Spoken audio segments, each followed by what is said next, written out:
5 degrees. That's all from Highland Radio News for now. We'll be back with news again at 10 o'clock. Until then, good morning. The McDonald's Saver Meal Deals have it all, like the classic cheeseburger Saver Meal Deal, including medium fries and a drink for just €6, or the delicious double cheeseburger meal deal, which is twice as nice for just €7. But there's more. For €6, you can get the mouth-watering mayo chicken meal deal and a delicious bun. Phew. I'm talking so fast because we all like getting our money's worth, and that's why I've only got 20 seconds to tell you about the McDonald's Saver Meal Deals. From 11 a.m, not available on delivery. The county's #1 talk show, The 9 till Noon Show on Highland Radio. And now, it's time for the talk of the Northwest, The 9 till Noon Show with Greg Hughes on Highland Radio. Hello and a very good morning. It's 3 minutes past 9 on this Monday, the 8th of January 2024. And I didn't get to say good morning to Lee Gooch because I've only just walked in the door. The roads out there this morning, particularly, of course, well, almost exclusively the ones that have not been treated, are brutal. So be extra careful if you haven't left yet. And I can only imagine the state of the roads in housing estates and footpaths and what have you. But look, we're here and it's just turned 4 minutes past 9. Now, we want you involved in the conversation throughout the course of this morning. As you can imagine, you text and WhatsApp 086 60 25,000, 086 60 25,000, or give us a call on 074 91 25,000. Caroline and Shannon taking your calls as always. Emails to comments@highlandradio.com, and feel free to watch the show if you wish. We're across our social medias, on your smart TV, your Fire Stick, on YouTube, Highland Radio Ireland. That's across your mobile devices as well.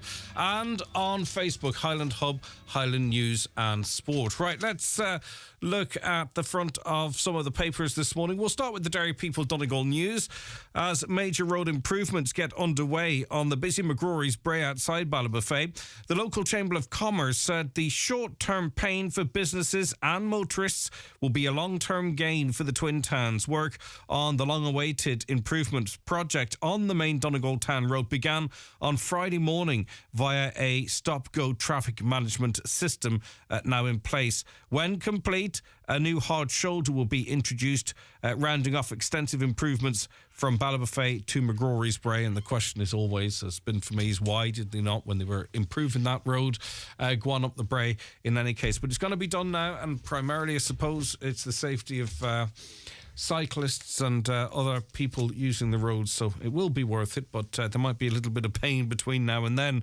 The Derry News this morning: 3 men have been charged with disorderly behaviour following a disturbance in Derry that saw a firefighter injured by a firework. The incident unfolded in the Craigavon Bridge area on Friday night. Police and firefighters had attended the scene following a report that a number of people had climbed up a crane and erected a large Palestinian flag. Switching to the Nationals now, and the Irish Times tells us that another spring cost of living package has been ruled out by Minister for Finance Michael McGrath, who warned that other financial once-off measures must be tapered off as the government plans to return to smaller-sized budgets. The minister has heavily indicated that taxpayers are in line for further USC and income tax cuts in this year's budget, despite volatile corporation tax receipts, some 11 billion of which he says cannot be relied upon this year, as they could be windfall in nature. Last spring, the coalition unveiled a 1.3 billion package of cost of living measures, including €200 bonus welfare payment and a €100 child benefit top-up. Later in the year, the Cabinet signed off on a 14 billion budget, which included 3 energy credits and a double payment of child benefit, among a raft of other measures. Now, there are some payments which have already been announced, which will still come into play, but nothing new to be announced. That's what we're being told there. Right, let's take a look at the Irish Independent now. And their front page story is about the cost of houses, and apparently a surge in big earners helps keep house prices high despite dip due to rate hikes. A surge in the number of high earners has led to a recovery in the property market. Prices rose in the second half of last year after interest rate hikes put a dampener on price growth in the first half of the year, according to the latest quarterly house price report from myhome.ie in association with Bank of Ireland. A 50% increase in those earning €100,000 or more. That's according to revenue figures. And you know what? Fair play to them, but Wouldn't it be nice? Wouldn't it be nice? The Irish Daily Mail this morning, ringleader of abuse at Terenure will not be prosecuted. The alleged ringleader of physical and sexual abuse at Terenure College will not face criminal prosecution for those offences. The priest, aged in his 80s, was accused of carrying out savage and psychotic beatings on children as young as 9 while working at the school in the 70s and 80s. He was also accused by former pupils of shepherding young children into the office of known paedophiles as punishment for acting up in his class. It just beggars belief. On to the Irish Daily Star this morning. And if you're a child support dodger, well, that's a terrible way of phrasing it, child support dodgers might be in for a rude awakening, because people who, they're called deadbeat dads here, but I'm sure it's not just dads, those dodging child support payments could be billed for court proceedings against them, while arrears will be taken from their bank accounts under proposed new rules. Justice Minister Helen McEntee will today publish a review with recommendations that will tackle those who don't cough up.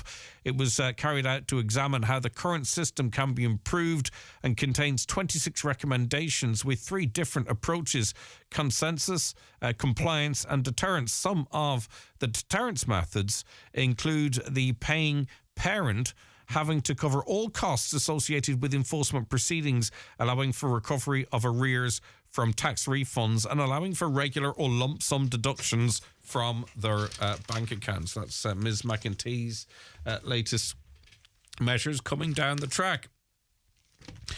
A soccer player was shot while playing a match at the weekend. This is in the Irish Mirror. The terrifying incident took place during the fixture in County Tipperary on Saturday night. Officials from Rear Cross FC confirmed one of their players needed surgery on his arm to have a bullet removed. Gardaí suspect the man may have been hit accidentally by hunters shooting in the area. And that's, I mean, maybe it's because hunters are particularly careful, but I'm actually surprised that doesn't happen more often, that people don't find themselves accidentally shot when people are out hunting. And finally, The Sun this morning. The homes of 2 Fianna Fáil councillors have been searched by Gardaí probing an arson attack on a hotel due to house asylum seekers. Gardaí entered the homes of Noel Thomas and Seamus Walsh on Saturday as part of a probe into the blaze at the Rose Lake House Hotel in Rosscahill, Galway, in mid-December. Some 70 refugees were due to stay at the disused building. It follows several attacks on other sites earmarked for international protection applicants across the country. And of course, it's a scenario that we are familiar with here in County Donegal. All right, okay. 086 60 25,000. That was a one run through what's making some of the front pages this morning. If you have any comments in relation to that, or in fact, if there's something that happened over the weekend that you think we should be talking about, let us know. If there's something you think we can help you with, you can give us a call too on 07491 25,000. Our first guest of this new week joins us after we take a short break. The newspapers are courtesy of Kelly Centra Mountaintop Letterkenny, the C-Store National Large Forecourt of the Year for 2022. The 9 till noon show brought to you by Kelly's Toyota Port Road, Letterkenny, stockists of a wide range of used passenger and commercial vehicles. Connect Hearing is open for free hearing tests. Our audiologist is available Monday to Friday for wax removal services at our Letterkenny clinic in the Courtyard Shopping Centre. We also offer a home visit for those who aren't able to visit us. Our hearing is our social sense. Are you finding hearing more of a challenge? Call Ursula today on 07491 13296 to make an appointment. Good hearing helps us to connect to our family, friends and loved ones. Connect Hearing, connecting you to life. The Restex Beds and Furniture Winter Sale is now in full swing at their showroom at the Mountaintop in Letterkenny, supplying only the finest quality, luxurious Irish-made beds and mattresses with genuine savings throughout the range. We look forward to seeing you at the Restex Beds and Furniture Winter Sale. Do you need a UK address? Save hundreds of euros on custom charges shopping online with Space Hub Dairy. We provide a full virtual address mailbox service for all your business and personal use. Save hundreds, possibly thousands, on custom charges with Space Hub Dairy. Call 048 71 87 8077 or online spacehubdairy.com for more details. If you've got a smart meter, You should get an Electric Ireland smart meter plan too. Why? Because you can see a breakdown of your energy usage like never before.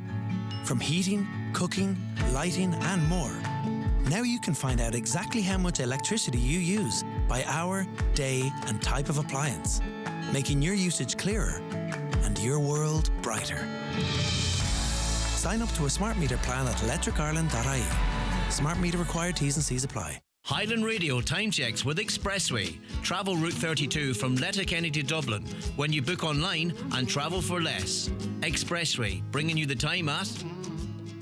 Radio, the time is 13 minutes past 9. Hugh is with us on the programme now. Hi, Hugh. Hello, Craig. How are you? You well? I'm doing okay, Hugh. Now, you're speaking from the perspective, I believe, of a driver, and it's your experience of the new road layout. Well, it's new. It feels old because the work was going on for so long. But rather than me try and paraphrase it, Hugh, I'll let you pick up the story. Hugo, I beg your pardon. I'll let you pick up the story where you wish. No bother at all, Greg. No, I was coming back in from Derry on Saturday morning around about 11 o'clock, and I landed into the Dry Arch roundabout, and there's a couple of cyclists, about 8 of them, and they pulled in onto the side road and they went down by the football pitch to Bunagee.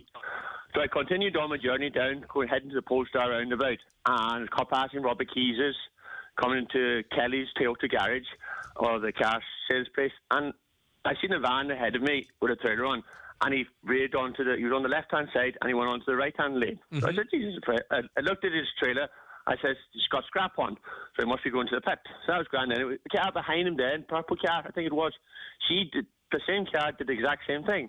I said, what are they all doing? Because I thought it looked all clear from my distance.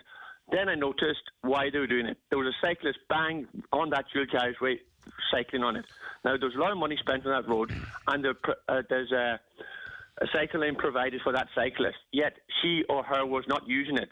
So I was saying to myself, why was such a thing done for cyclists when they're not going to use it, and they're on a dual carriageway road, which is very, very busy in Letterkenny, and that road was spent a lot of money on to help the infrastructure of Letterkenny, yet cyclists aren't using it or not using roads that are provided for them. Now, there's work going on out to Lifford to Castlefin for a cycle lane. There's work being allocated for 9 months' work in Ballybofey to Donegal Town for work for cyclists. But if roads are being provided for them, are they going to use it? This is what I would like to know. Are cyclists going to use roads that are provided for them? Yeah, Letterkenny to Kilmacrennan, cycle path there as well, and you'll often see cyclists on the road. And I don't mean this disparaging to the cyclists, but did they look like a leisure cyclist, or were they in the sort of Tour de France? Oh, this person was on her own now, and she looked like she had her gear. She had all the gear, proper gear that she had. She wasn't a leisure cyclist. She was out doing her normal cycle run. Now, I have nothing against cyclists. Listen, they're allowed to use the road as much as anyone else is, but when something's made, or when things are done for them, provided for them, they should be using it. Because what my snag is, if anything, God forbid, was to happen to that cyclist, the driver's going to be at fault. Because technically, now, I was told this by a friend, that technically, if something's provided for them, they don't actually have to use it. By law, they don't have to use it. No, they don't technically have to use it. It's at their best interest to use it, but they don't have it. So if that's the rule for the cyclists, if a footpath's there, a pedestrian doesn't actually have to use the footpath either. That can walk on the road, but sure, you'd be told that you're a wally, if you know what I mean. So I think the problem, Hugo, is and just to sort of flip it and play devil's advocate, I mean, that cyclist may well have been doing, 20, 30 kilometres per hour. Some of them can do far in excess of that. With the best will in the world, those cycle lanes, even though millions were spent providing them, aren't really perhaps suitable for people cycling at that speed. Again, I'm struggling here, but I'm just trying to balance it out, Hugo. Yeah, exactly. Another point is too, because if their cycling ends, they have to go back onto the road, which is understandable too. They don't have that, and if they are going at that speed too. But what it kind of annoys me is that everyone, a lot of people were giving out about that dual carriageway road, that road that was made and construction work, and it's meant to help traffic flow, and cyclists do go at a fair speed too. But it's just, if it's very busy and a cyclist is bang in the middle and say something happened, there's no space for that cyclist to move, because if he goes to the left, some of that cycle road is same level as the road, but then it rises a bit, and it's the height of the footpath too. So if they had to mount over the curb, they're stuck, and if they're on the left lane, they can't swing to the right because there'd be too many cars in your way if it was very busy at the time.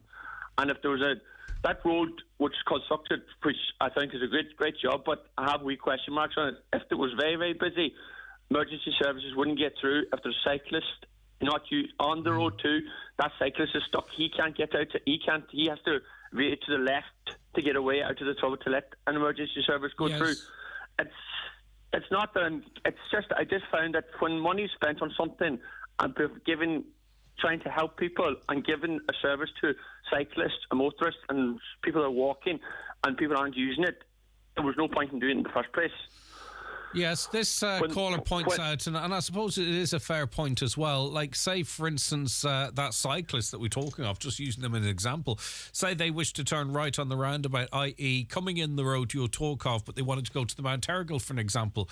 They would have to cross out onto the road in order to do that.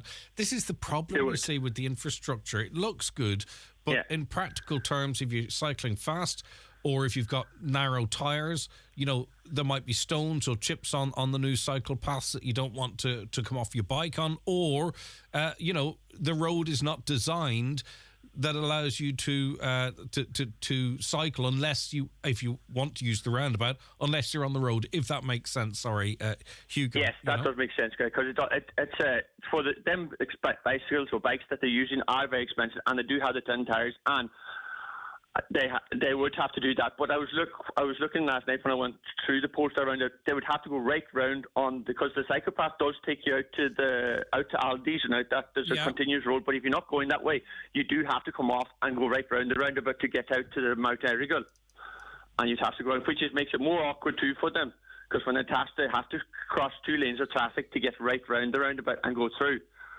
which is understandable. But when they're designing these roads or doing construction on roads for cyclists, I think by right, from the county council or road designers or whoever is going to do these kind of things, they should sit down and get a group of the cycle groups around, ask a member of one of those groups or whatever way they work the committee, and ask them, right, come on, we're going to do a huge stretch road, we're going to put in a cycle lane for you.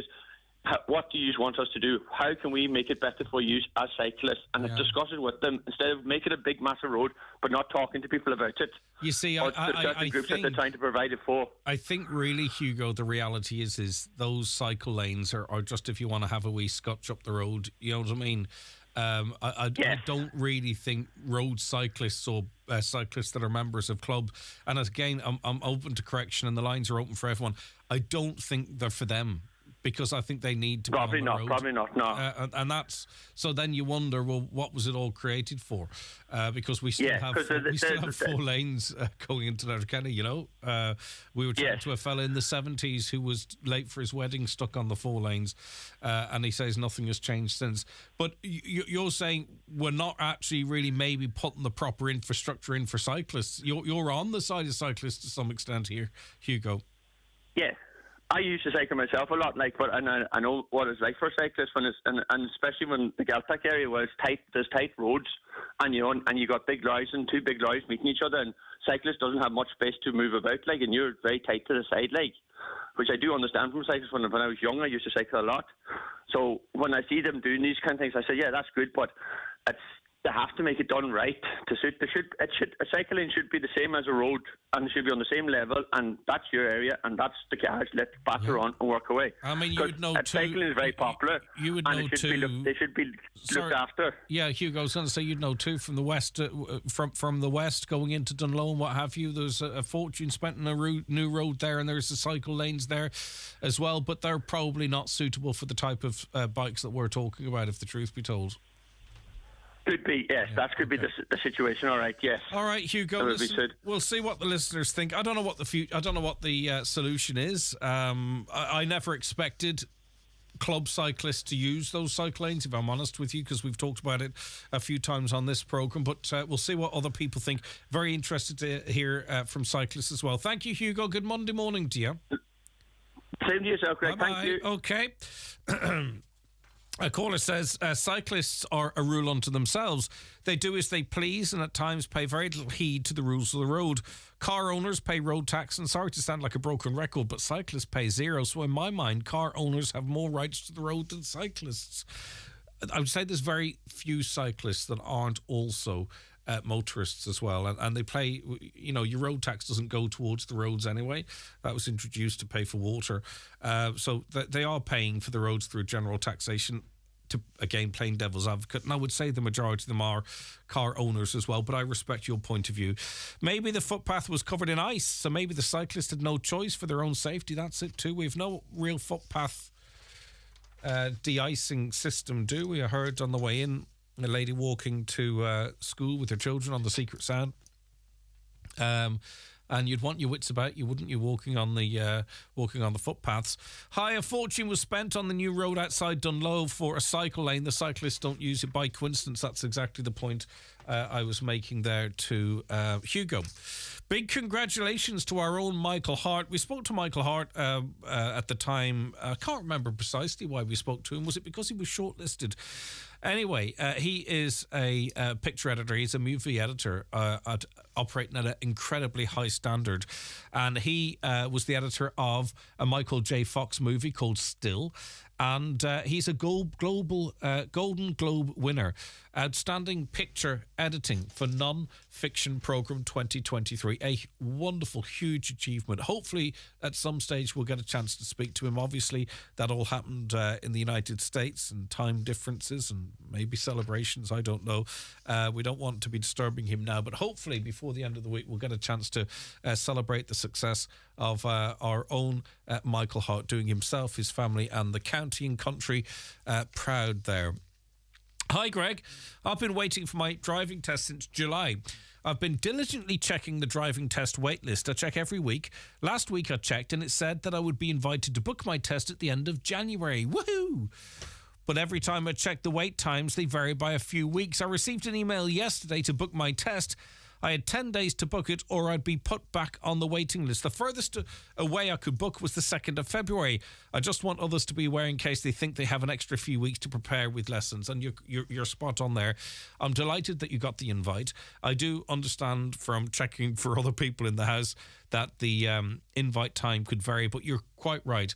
Once your prepared time is up until when they invite you, because you've got a very short window often between being invited to book a test and when you can actually sit it.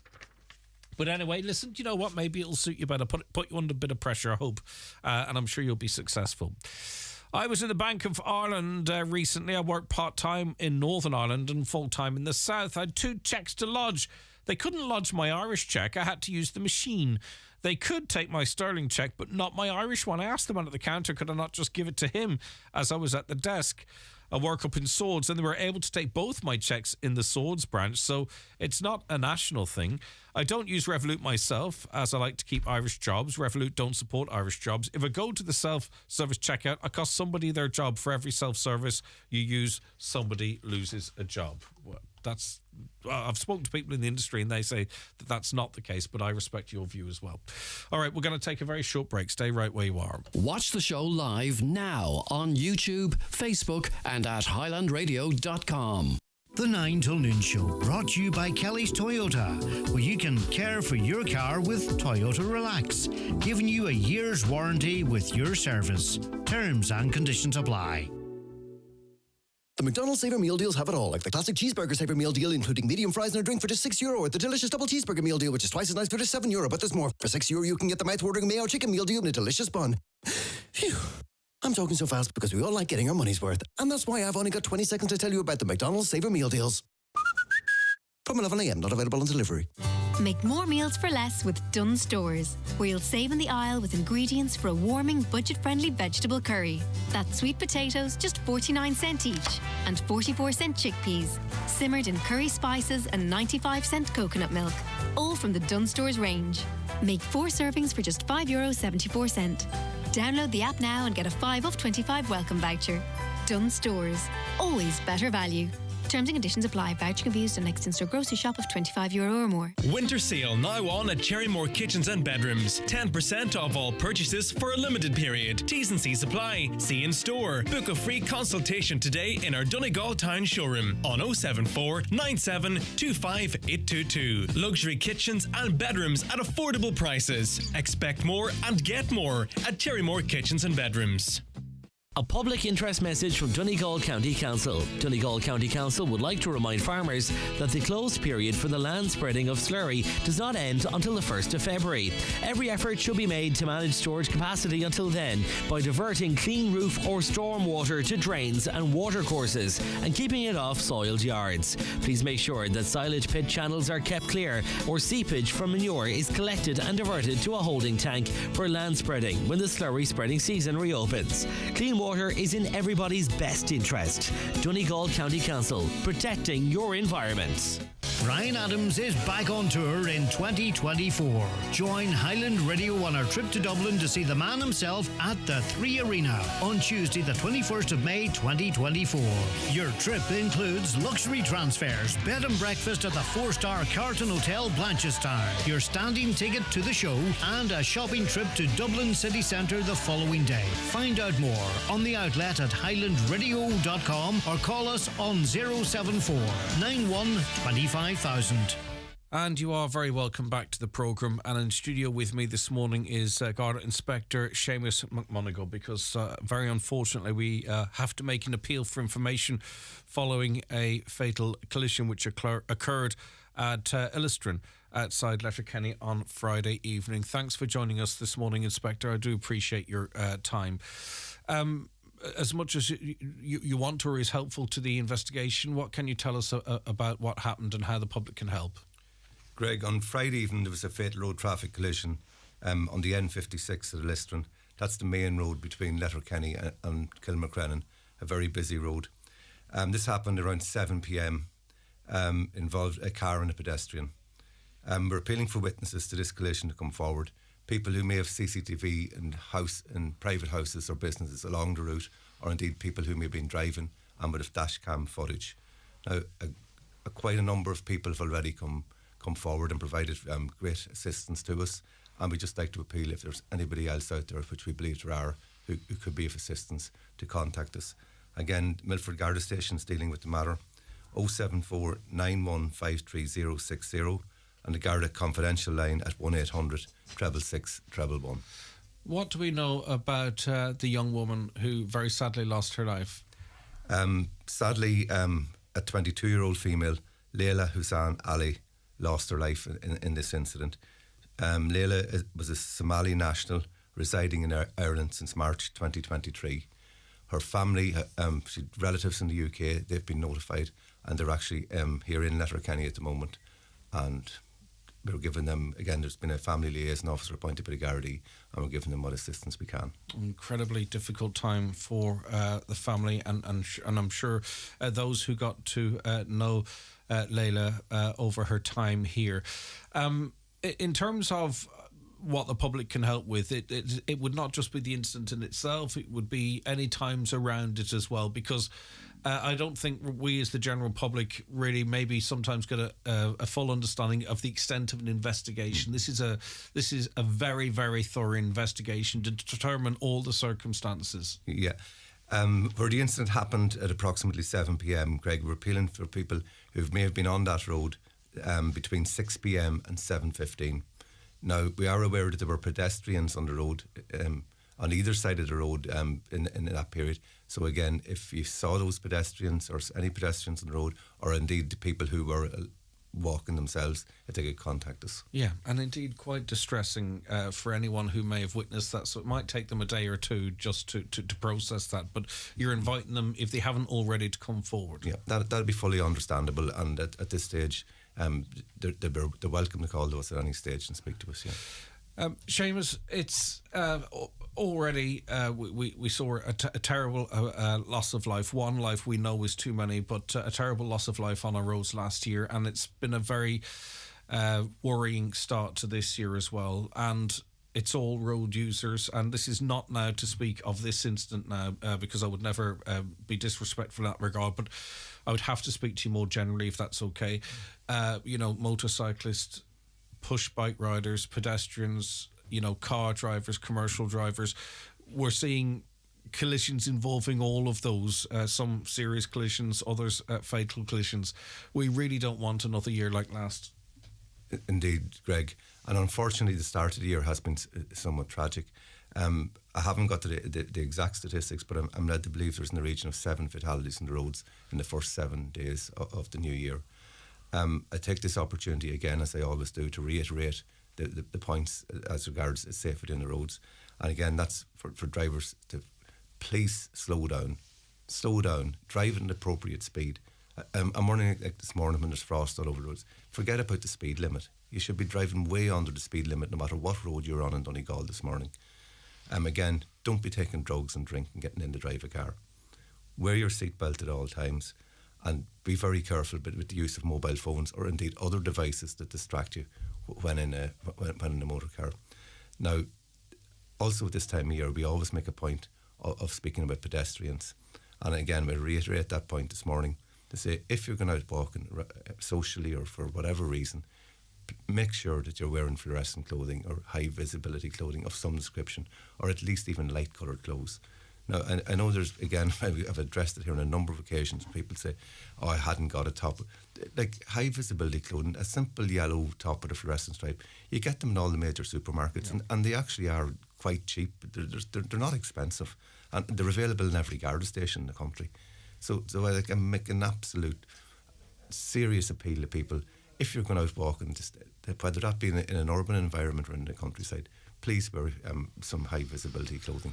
Yeah, and we always have to be so cautious ourselves because circumstances changing. Like the roads on Friday are very different to the roads today, not least the driving conditions, but also that schools returned. So the whole population of the road is really different. And on my way to work today, I did see young people standing on the side of the road in full dark clothing. Now, and I know they're waiting for a bus, and I'm not in a way judging them, but like on a morning like this morning, you need to be wearing some high vis. Absolutely, it's actually quite a bright morning this morning in some ways, but at this time of year you get dark mornings, and I would advocate that all school children should be wearing high vis clothing.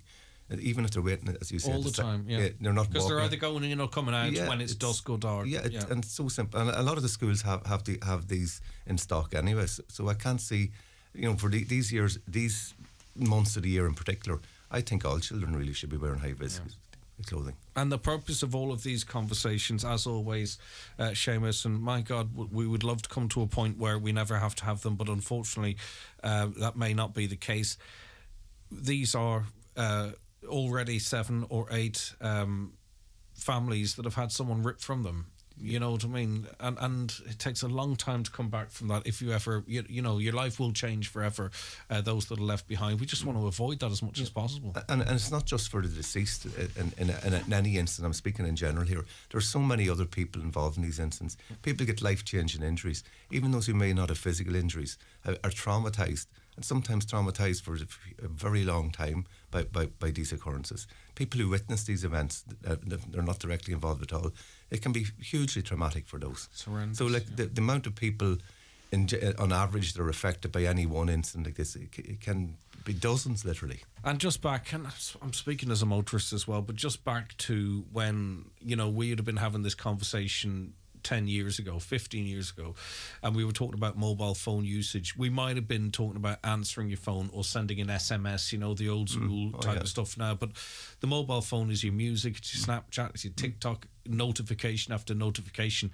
And when you're travelling at 60, 80, 100 kilometres per hour, simply checking that notification is the difference between you not and then going straight into the back of someone or running someone over, or you know what I mean? I couldn't agree more. The margins are so tiny in terms of at that speed what can change with one glance away from the road.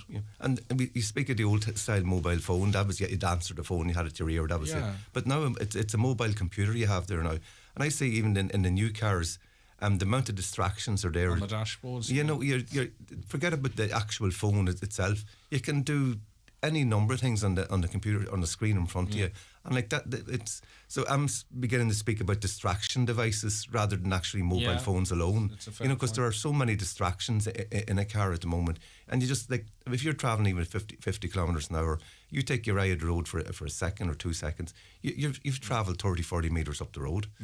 You know, yeah, and again, try to remember the impact it has on your own life. Let's just say, for instance, you know, you are the person that causes something or hits someone. You might be completely uninjured yourself, but the consequences would live with you. Well, again, as I say, in general,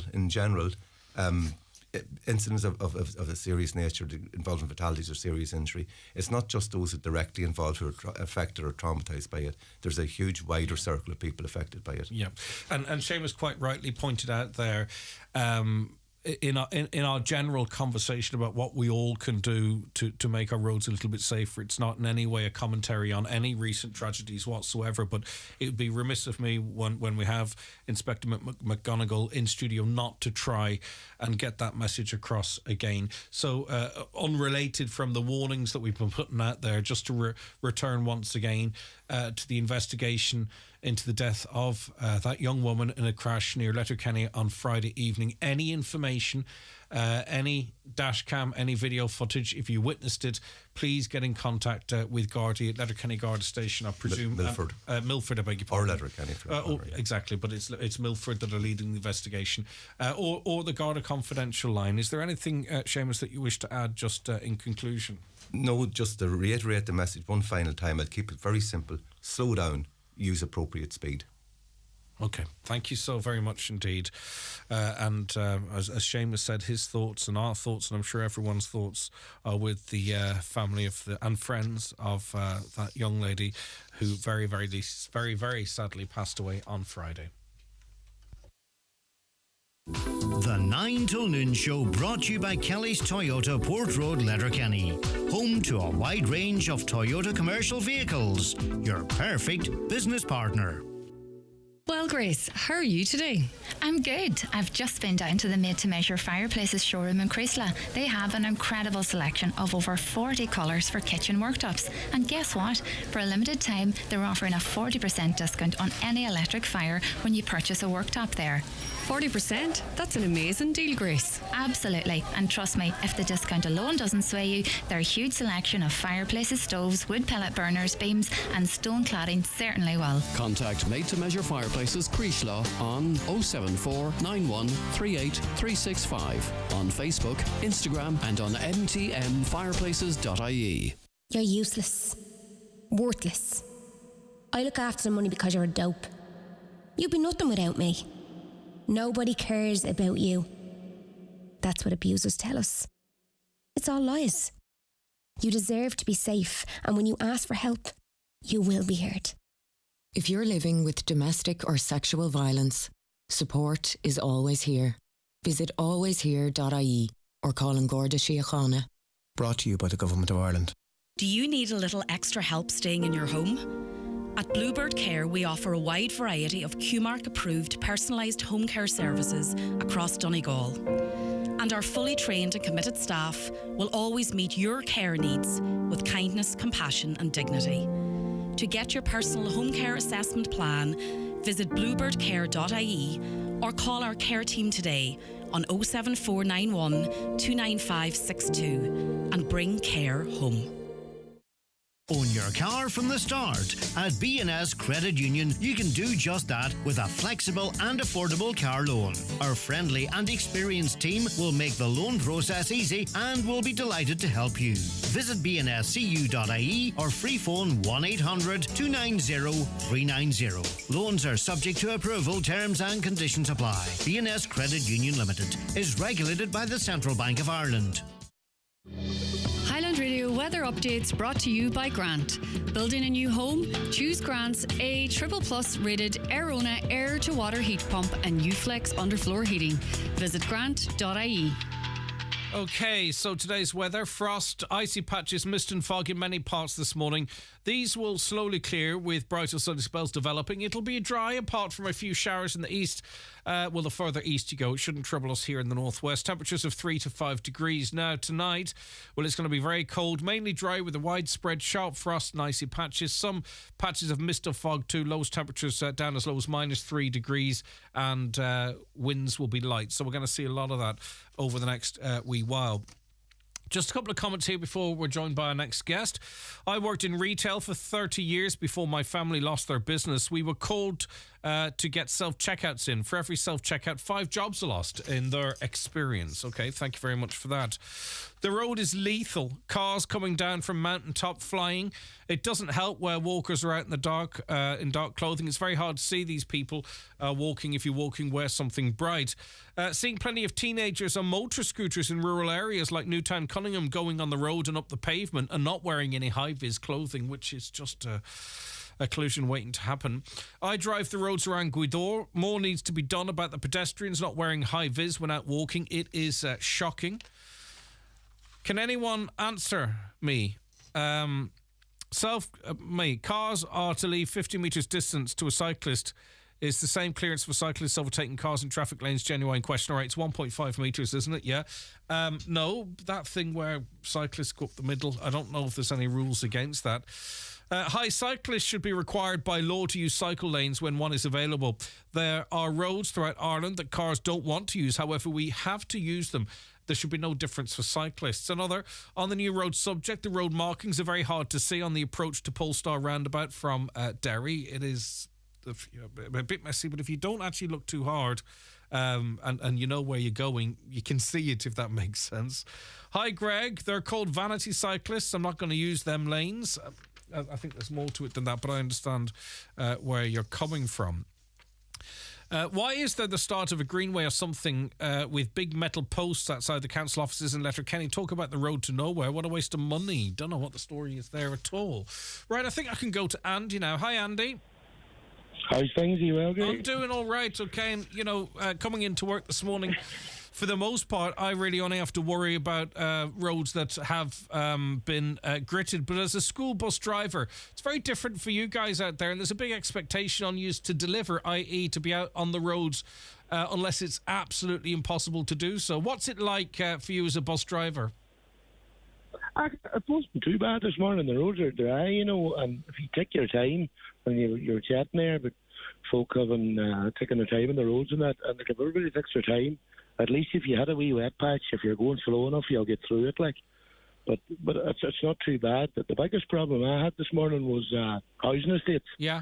And I was in 6 different housing estates today between Ballyfeast and Erler and Convoy. And the problem is I'm noticing is cars parked in the footpath and out on the roadways around the housing estates, and the driveways and the houses empty. Now, I understand maybe people have to get places, or they maybe couldn't get into their driveway last night, but it makes it very hard for the buses to get around the housing estates. If you don't have as much room as you can to manoeuvre, they're ungridded. I was crawling around housing estate today, sliding about, bouncing off the curbs, an odd time. You're just a passenger once you take off, and it doesn't matter what you do, she's going to slide till she hits the curb. And if there's a car parked between the curb and you're going to hit the car.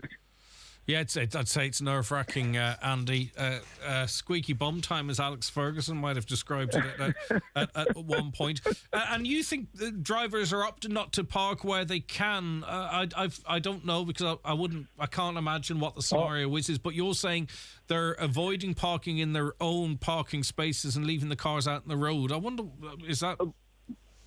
Maybe they've 2 cars. I'm not saying they're deliberately doing it, or maybe they're taking the handy option. Maybe they come on last night at 10 or 11 o'clock and they couldn't get reversed onto their driveway, or they couldn't get drived up onto their drive. But, the council leaves grit out on all these housing estates. In fairness to the council, there's piles of grit everywhere.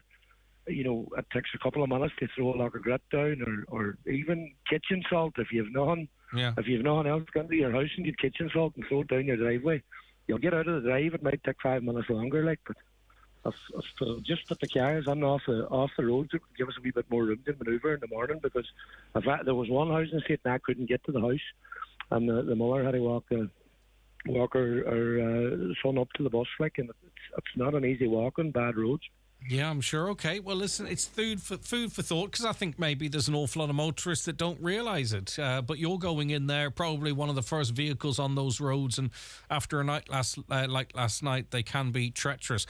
Just generally, as a school bus driver, how do motorists how do you get on with other motorists? Do you find, because you've got the ultimate precious load, our children, on, a motorist patient?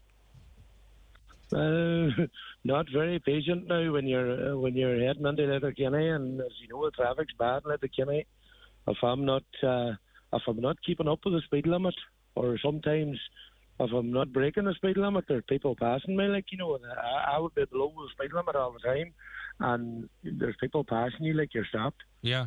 Everywhere on corners. And it's only one or two. It's not everybody. Like it's only one or two. But I'm on the same roads every day, and it tends to be the same people at the same places. You start recognising the cars, don't you? Yeah. You start recognising the cars. You tend to find, I'll just pull on here and let this man pass because he nearly caused 2 accidents. Or, you know, you're as well to let them go on sometimes as try and. I don't know. It's hard to know, but the social media thing's a big thing. There's a corner close to where I live, and there never was a problem with it until social media got to be a big thing. Snapchat and all them other different TikToks and all things, and the phones get better. Every week there's a car off in that corner. Wow. Every single week. The main neighbour, the farmer neighbour, he's fixed that fence more times now than I've ever seen a fence fixed. Like, my word. It's just... They're off all the time on it, and you know, the corner's been there for years. It didn't just appear suddenly. Right. Crazy stuff, Andy. All right, listen, stay safe. Thanks for that. It's a word, if you can park your car off the footpath in a housing estate, and there's a school bus visits, better that you do, because it's difficult enough as is, and we're in for a week of cold weather now, Andy, so we'll see how we get on. Thanks for that. Safe travels. All right, Andy, away he goes. Thank you very much for that. A caller says, today's a good day. The airplane fumes are very small today. Other days, the plane fumes linger and they spread fumes. Are all the planes not in the sky today as they're getting their NCT? Well, there's I think what you're referencing is the planes that were grounded because of that incident in America. That's a tiny wee percentage of the planes that are in the sky. I don't know the ins and outs of it, and I don't know. It's up to you. Whatever you believe comes out the back of planes, but it depends on upper atmosphere pressure. Low or high pressure determines whether or not the fumes hang about, or the what do you call it? The trails hang about or not. There is a science to it, so I don't think it's actually related to those planes being grounded, because very few of them would be flying over us anyway. It is down to the difference between low and high pressure in the higher atmosphere. But the caller goes on to say, if you ask Alexa what are they spraying in the sky, she tells you. Ask Alexa to tell you what they spray in the skies. Okay. Global cooling is what Alexa says they put out in the sky. The government want to get to net zero. Net zero is no good as there is no vegetation and nothing grows. Okay, well, that's your view, and you're welcome to it. Thank you for that. I'm living in a housing estate, and we sometimes have to park on the footpath at night because of the steepness of the estate. We called the council seeking grit and got told because we had no residents association we couldn't get it delivered, so we had to collect it ourselves. Yeah, indeed, and I think Andy really referenced the fact that it could be for that reason. Just listen to the conversation with you and the guard about the horrific accident or incident in Illistrin when a young woman lost her life. But please think on the driver as well and their family. Life won't be the same again for them either. And of course, that is really quite true. And that's why language is chosen very carefully as to how something happened or why it happened. There's an investigation ongoing, and there's no doubt what you say is the case. Good morning, Greg. I was driving to Letterkenny this morning between the Silver Tassie, the Woodlands National School. I passed 4 drivers using their mobile phones. One driver was driving a school bus full of young children. Did these people not listen to the news? It's worrying, isn't it? Right, okay. Noel joins us now. Hiya, Noel. Good morning, Greg. It's good to have you on the programme. Now, this is an interesting one, and one which I would never have thought of unless you had contacted us, because we were listening last week and the continuing now. As there is an increase in flu and COVID and RSV, more people have upper respiratory problems. And one of the pieces of advice is that you sneeze into your elbow. Now, obviously, you can also use tissue and what have you, but the official advice is to sneeze into your elbow if there's nothing else available. Noel, and this is something that's that is a particular interest to you. Tell us why. Greg, I'm totally blind, and I do a lot of traveling, as a lot of people know, and I wear my high-vis jacket every day when I go out. Now, when I'm traveling, I live over on the east side of Sligo here, and when I'm traveling over to the bus station, you anyone that has actually done that walk, there's a score of traffic lights all the way over. Now, if I'm crossing, there's a main road outside the station, just down from the station. There's a road goes from at least I think it goes Derry to Galway. Now, if anyone offers to help me across the road there, Greg, the law is with the blind is that you have to link the person, not the person linking you. Yes. So I would have to link their elbow. Okay, right. And I wouldn't know if that person has sneezed once, twice, maybe a dozen times into their elbow. And, of course, you know yourself, what they would sneeze would be there. Hey, right. Never for anyone like me to pick up. Oh, okay. Does this make you not nervous? Does this make you more reluctant to sort of... To link like that? It would, Greg, but then you see, if you're put in the catch-22 situation, what do you do, like? Yeah, you have to, of course. Yeah. But you're saying you're saying then that they're not fully considering people like yourself, and you're saying they should maybe dispense with the advice about sneezing into your elbow, which is a really good point you make, and instead say always carry a tissue with you and leave it at that. Yeah, actually, yeah, that'd be good idea. They always carry a tissue. I always carry tissues with me. Yeah. Even when I went for a cup of coffee there, even if I didn't need the tissue, I'd ask the girl for a few, or the fella for a few. I said, "Can I get a few tissues of you?" And I always bring those tissues with me. And then, Greg, when I have to cough or sneeze, which I do now and again, I would bring that tissue with me and I'd throw it in the nearest bin. I get you. Right, okay. It's an interesting point, Noel, and the thing is you know, like, you'll never know. Do you know what I mean? It's very difficult for you to check as well, obviously, if there has been some sort of a transfer, or, you know, I mean, obviously there's a germ element of it, but also if any substances have been transferred, you unless you were to touch it. And I'm not trying to put anyone off their cornflakes, but this is your lived life, Noel. Unless you were to actually feel it, you wouldn't know if there had been this transfer. Well, I've had my cornflakes. It's all right for you. I haven't had anything. Okay. All right. Well, Greg, you know, another thing that brings attention is people sneezing on public transport. I was on the bus one day from Enniskillen to Sligo, and there was a fellow just openly snitched like that. I mean, would he not have to take a tissue and put it in his mouth and say, like that? Yeah. I mean, I can sneeze, Greg, and nobody would ever know I can do it. Like I can just close my mouth. Some people are very dramatic with the sneezes, aren't they?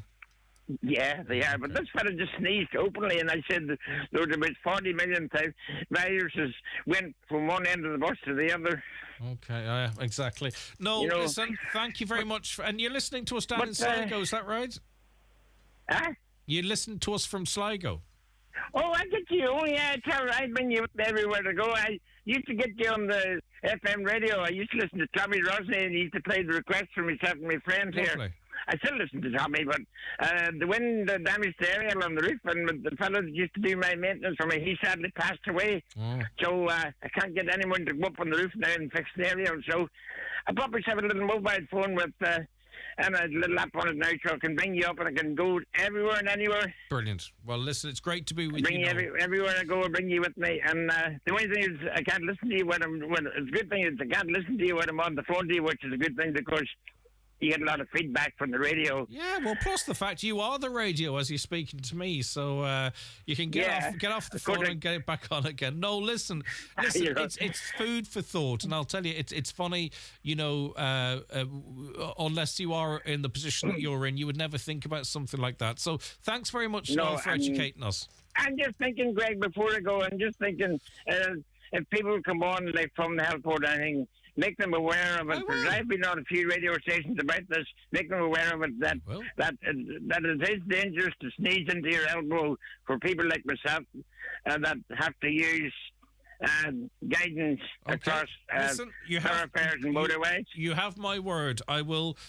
bring that up at my next earliest opportunity. Thank you, Noel. Have a lovely Monday. So listen, Greg, happy New Year to yourself and to your very efficient little operators there, Caroline and Katie and all the girls there on the Twitch, and to Lane, who does the very needful job for our own gentleman here at the weekend. He does it for the request program. No, I'm their little operator, by the way. Just that's the way it works. You're the leader.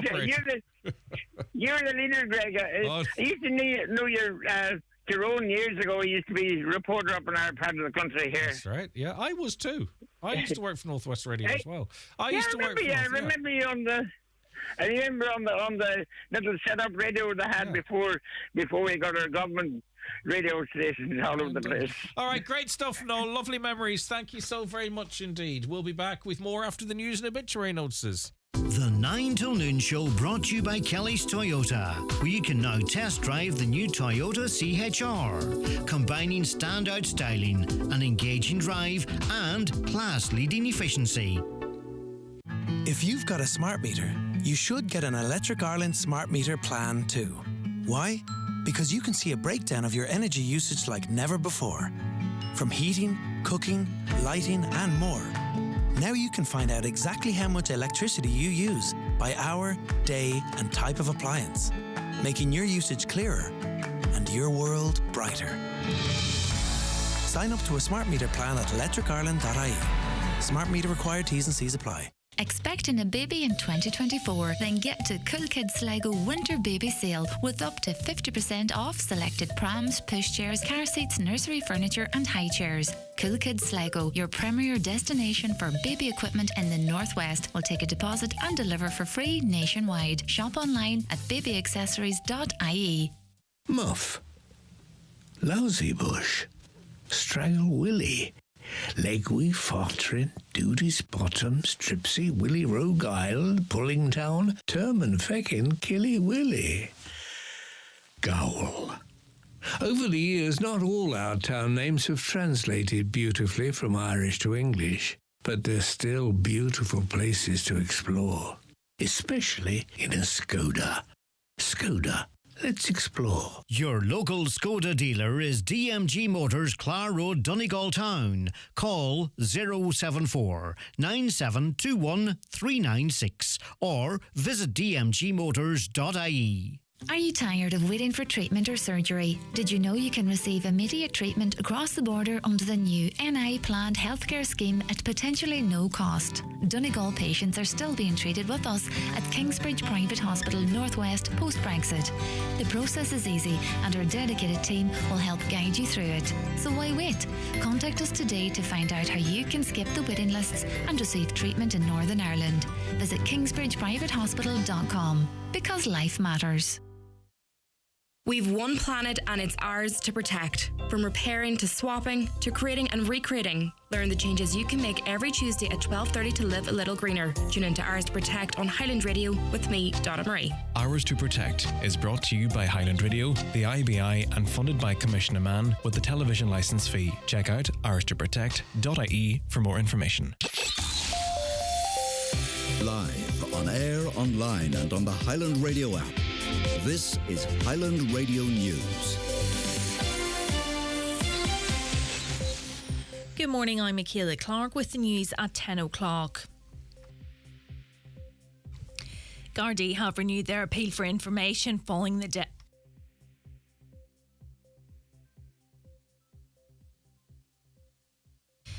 Gardaí have renewed their appeal for information following the death of a woman after she was hit by a car between Letterkenny and Kilmacrennan on Friday evening.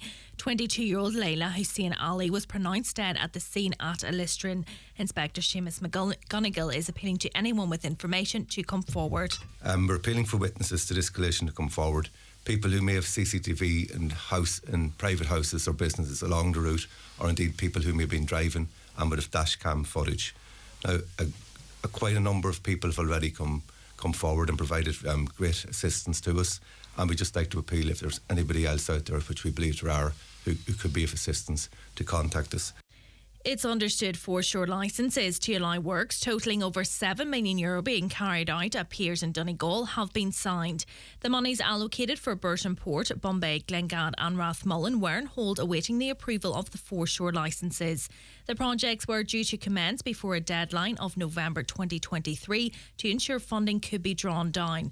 Councillor Micheál Colmcille Asbach is now calling on guarantees to be given by Marine Minister Charlie McConalogue. What we need to hear this week from the Minister is that the monies that was granted in 2023, which is close to €7 to €8 million, is still there. Otherwise, your foreshore licence is nothing but a dead piece of paper. Donegal County Council is continuing to work to tackle vacancy and dereliction throughout the county. Efforts are ongoing to identify vacant properties and their owners in a bid to bring them back into use. Cleona O'Dwyer has more. Following on from the ongoing work of tackling vacancy and dereliction throughout the county, the regeneration team at Donegal County Council have committed to continue to identify properties and their owners to make them aware of the various supports available to bring existing properties back into use. Supports include the Vacant Property Refurbishment Grant Scheme, which provides grants of up to €84,000 to refurbish vacant and derelict properties that have been vacant for 2 years or more if it's the owner's principal private residence or made available to rent. Financial support is also being provided through the Repair and Release Scheme. €80,000 per unit is available to bring vacant properties back into use to lease to the council for social housing in areas where there is a need. A missing Donegal teenager has been found. The 16-year-old was missing from Burnfoot since Friday. Gardaí say he has been found safe and well. Letterkenny has been deemed to be clean to European norms, ranking 17th in the latest eyeball survey. According to the report, there were no seriously littered sites in the town, but there were fewer clean sites than previously. Top ranking sites include Upper Main Street, Letterkenny Retail Park and Ranmore Court. The moderately littered sites include Letterkenny Bus Depot. Eyeball spokesperson Conor Horgan says the town has improved drastically from where it was a number of years previously. There'll be some disappointment maybe that the town didn't finish inside the top 10 as it did last time out, but 17th and clean to European norms is a very good position for a town which, let's face it, some years ago did struggle on the litter front. The An Taisce surveyors talked of it having fewer cleaner sites than previously. That was the reason for the slight decline. But positively, there were no seriously littered sites. The wintry conditions are set to last for the rest of this week. Travelling has been hazardous for some today with widespread fog, frost and ice. Temperatures fell to as low as -4 in parts of the northwest overnight. Met Éireann forecaster Jerry Murphy says while it's going to stay cold, we won't see any dramatic weather. It's going to continue through the week and indeed over the weekend as well as the winds become northerly. So really at the moment, at least for the next week, it does look like we're going to see this cold weather continuing. But currently, while it is expected to be cold with frosty nights and fog at times, there isn't any drastic extreme weather in the offing with it other than the frost, the ice and the fog. And finally, Letterkenny man Michael Hart has won a Creative Arts Emmy. He received the award for Outstanding Picture Editing for a non-fiction programme for his role in Still, a Michael J. Fox movie. The documentary won a total of 4 Emmys. Accepting the awards, the team says Michael J. Fox took Parkinson's out of the shadows, he created a thriving community and he built the most respected foundation in the world. Weather now, frost, icy patches, mist and fog in many areas this morning. It will be dry today with highest temperatures of 3 to 5 degrees. That's all from Highland Radio News for now. We'll be back with an update again at 11 o'clock. Until then, good morning. The obituary notices for this Monday morning, January the 8th. The death has taken place of Mary Kildare, Coal Hill, Newton Cunningham. Removal from the Eternal Light Chapel of Rest at Mountaintop Letterkenny this afternoon, going to her late residence. Fiona from there on Wednesday morning, going to All Saints Church, Newton Cunningham for Requiem Mass at 11 o'clock, followed by interment in the adjoining cemetery. Fiona Mass can be viewed on churchservices.tv. Family time from 9 o'clock to 11 o'clock and on the morning of the funeral. Family flowers only, donations if desired to the Donegal Hospice or Pieta House, care of any family member or Charlie McClafferty, funeral director. The death has taken place of Ethel Scott, 23, Oak Park Convoy. Her remains will repose at her late residence from 12 o'clock today. Funeral leaving from there on Wednesday afternoon at 1:30 for 2 o'clock funeral service in Convoy Presbyterian Church, followed by burial in the family plot in the adjoining graveyard. Family time please from 10 o'clock to 11 o'clock and on the morning of the funeral. Family flowers only, donations in lieu if desired to the Patients Comfort Fund, Brindley Manor Nursing Home, care of Terence McClintock, Funeral Director. The death has taken place of Kevin Kelly, Iview House, Rosemount, Letterkenny, formerly Lower Main Street. Kevin's remains will be reposing at his son Adrian's residence, the Glebe Gallery, Garton, Churchill, from 7 o'clock this evening. Funeral from there on Wednesday, going to St Junan's Cathedral for Requiem Mass at 11 o'clock, followed by interment in Leck Cemetery. Funeral Mass can be viewed on churchservices.tv. Family time from 10 o'clock to 12 o'clock and on the morning of the funeral. The death has taken place of Brian Rodden, Kilconnell, Kilmacrennan. Brian's remains are reposing in his son Brian's residence, Kilconnell, Kilmacrennan. Funeral from there this morning, going to St Columba's Church Termon for Requiem Mass at 11 o'clock, followed by interment in the adjoining cemetery. Family time before the funeral this morning. Family flowers only, donations if desired to Hillcrest House Nursing Home Patients Comfort Fund, care of any family member or Charlie McClafferty, Funeral Director. The death has occurred of Kathleen Ann McGill, Castlebar, Mayo and formerly Mahara Ardra. Funeral from McCabe's Funeral Home Ardra this morning, going to the Church of the Holy Family Ardra for funeral mass at 11 o'clock. Interment afterwards in the adjoining cemetery. Family time at the funeral home before the funeral today. The death has taken place of Paddy McGee, 10 Cloney Gardens, Clady, reposing at his home. Funeral leaving his home this morning at 10:15 for Requiem Mass in St Columba's Church, Donnyloop at 11 o'clock. Interment afterwards in the adjoining cemetery. The Requiem Mass can be viewed live via the parish webcam. The death has taken place of Liam Gallagher, 21, Clackenmore, Windy Hall, Letterkenny, County Donegal, late of Rosemount, Letterkenny. Funeral Mass in the Church of the Irish Martyrs, Letterkenny, at 11 o'clock this morning, followed by cremation in Lakelands Crematorium, County Cavan, at 3:45. Funeral Mass can be viewed on the Church of the Irish Martyrs YouTube channel. House private, please. Family flowers only, donations in lieu if desired to Cancer Research Ireland, care of any family member or Charlie McClafferty, Funeral Director. And the death has occurred of Rose McCabe, née Martin, Trumrow House, Lifford Road, Rafo, and formerly Temple Oak, Dublin. Funeral leaving her late residence, Trumrow House, Lifford Road, Rafo, this morning at 11:20, going to St Junan's Church, Rafo, for 12 o'clock Requiem Mass, followed by interment in the adjoining cemetery. The funeral mass can be viewed online via the parish webcam. Family flowers only, please. Donations in lieu if desired to Down Syndrome Ireland, care of any family member or Kelly's Funeral Directors. For family information and more details regarding wakes and funerals, please go to highlandradio.com.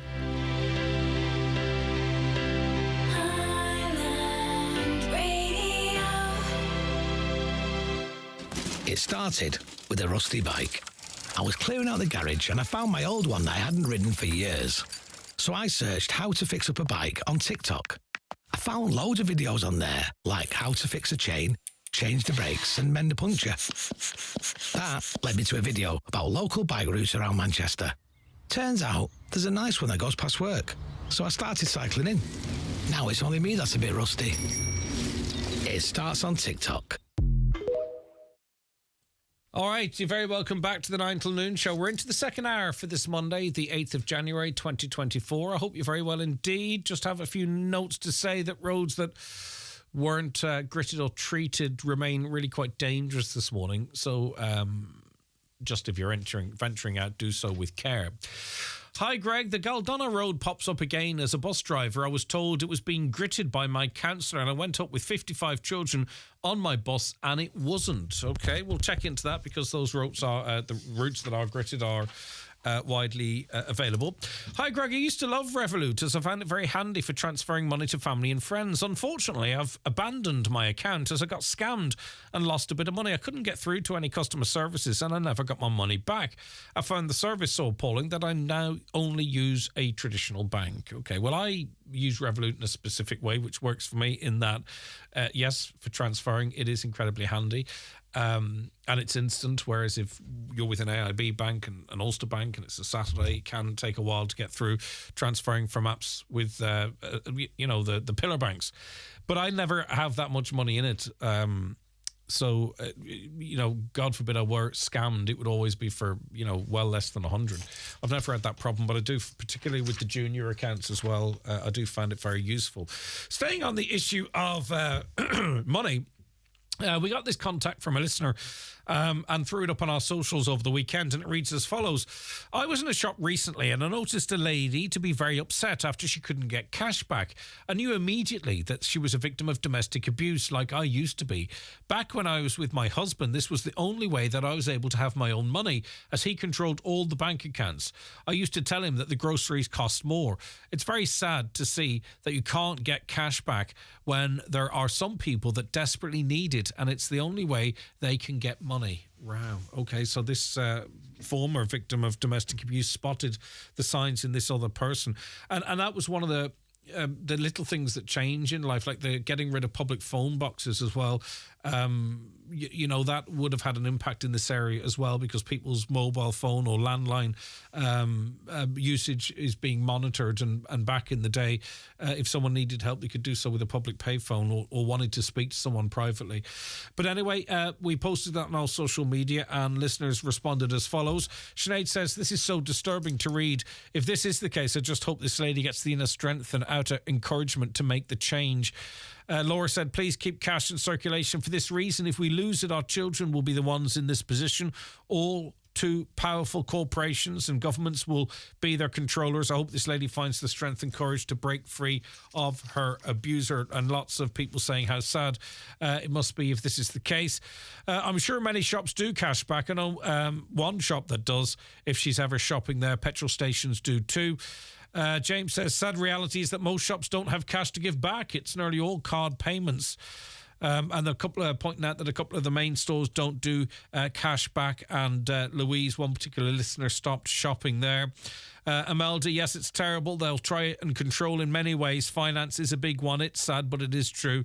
And Mary says shops should be able to give you back cash when you buy something. But as I say, it depends on their own individual policies. And I know one shop local to me that will say cashback unavailable, but use the ATM next to the shop if you need cashback. But for the reasons outlined there, that could be problematic for that one person. A caller says, about 5 years ago, I had a car that failed the test, the NCT, because there was a dent in the sill on the passenger side. I don't know how that affected it mechanically, because everything else was okay. Wow, that's a strange one. I wish that doctors... had more time. I wish more doctors would take a leaf out of the book's incentive. It's about God bless him. He's for the people. Many thanks, Mary. This is in relation to Dr. Tom Black in Derry, who has opened a public-private hybrid GP practice in Derry. He says it is the only way he's going to survive. He believes he will survive, obviously, because he's done the numbers. And that's a comment from Mary in relation to that. We were talking about NCT failure rates. A caller says a number plate is a major fail. Indeed. Is it listed as such, or are you saying it happens an awful lot? Greg, the situation in the emergency department in Letterkenny Hospital is in crisis. My husband, who has a heart condition, was admitted by ambulance and waiting a bed from 6:30 a.m. on Tuesday last for 36 hours. When still no bed was available, the doctor fortunately allowed him home. Other poor people were still waiting. The important point I want to make is that when we hear on the radio that people are waiting on trolleys, I and others I've spoken to are under the impression that a trolley is a type of makeshift bed where patients can at least rest when waiting on a ward bed. It is not. They wait on a chair with wheels which has a rigid, inflexible straight back. These chairs are positioned in every available space along the corridors. Please stop referring to these chairs as trolleys. then people will understand better the seriousness of this awful situation. Now, I can't say it exclusively, but my understanding was that we reference the trolley watch, but that we do talk of people awaiting on a bed and don't necessarily talk specifically of trolleys. I'm open to correction on that, but I was fully of the knowledge. That we're not talking trolleys here. Staying with health, why don't they send X-ray patients straight to X-ray? I was in the ED a few weeks ago. Lots were in with letters from GPs saying that they needed an X-ray. They were all wasting valuable doctors' time. They were triaged when they should have been sent straight to X-ray. Well, I suppose they have to mix different people that are going in, presenting in an emergency from a GP, and maybe the X-ray service is unavailable at specific times. I don't know the ins and outs, but certainly everyone for everything having to go through ED, not ideal, it has to be said. Okay, let us take a break for the bingo numbers.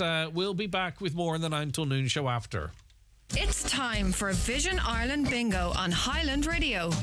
It's Monday, the 8th of January. You're playing on the green sheet. The reference number is S6. It's game number 2. The numbers are 75, 8, 42, 34, 88, 33, 11, 19, 44, and finally 59.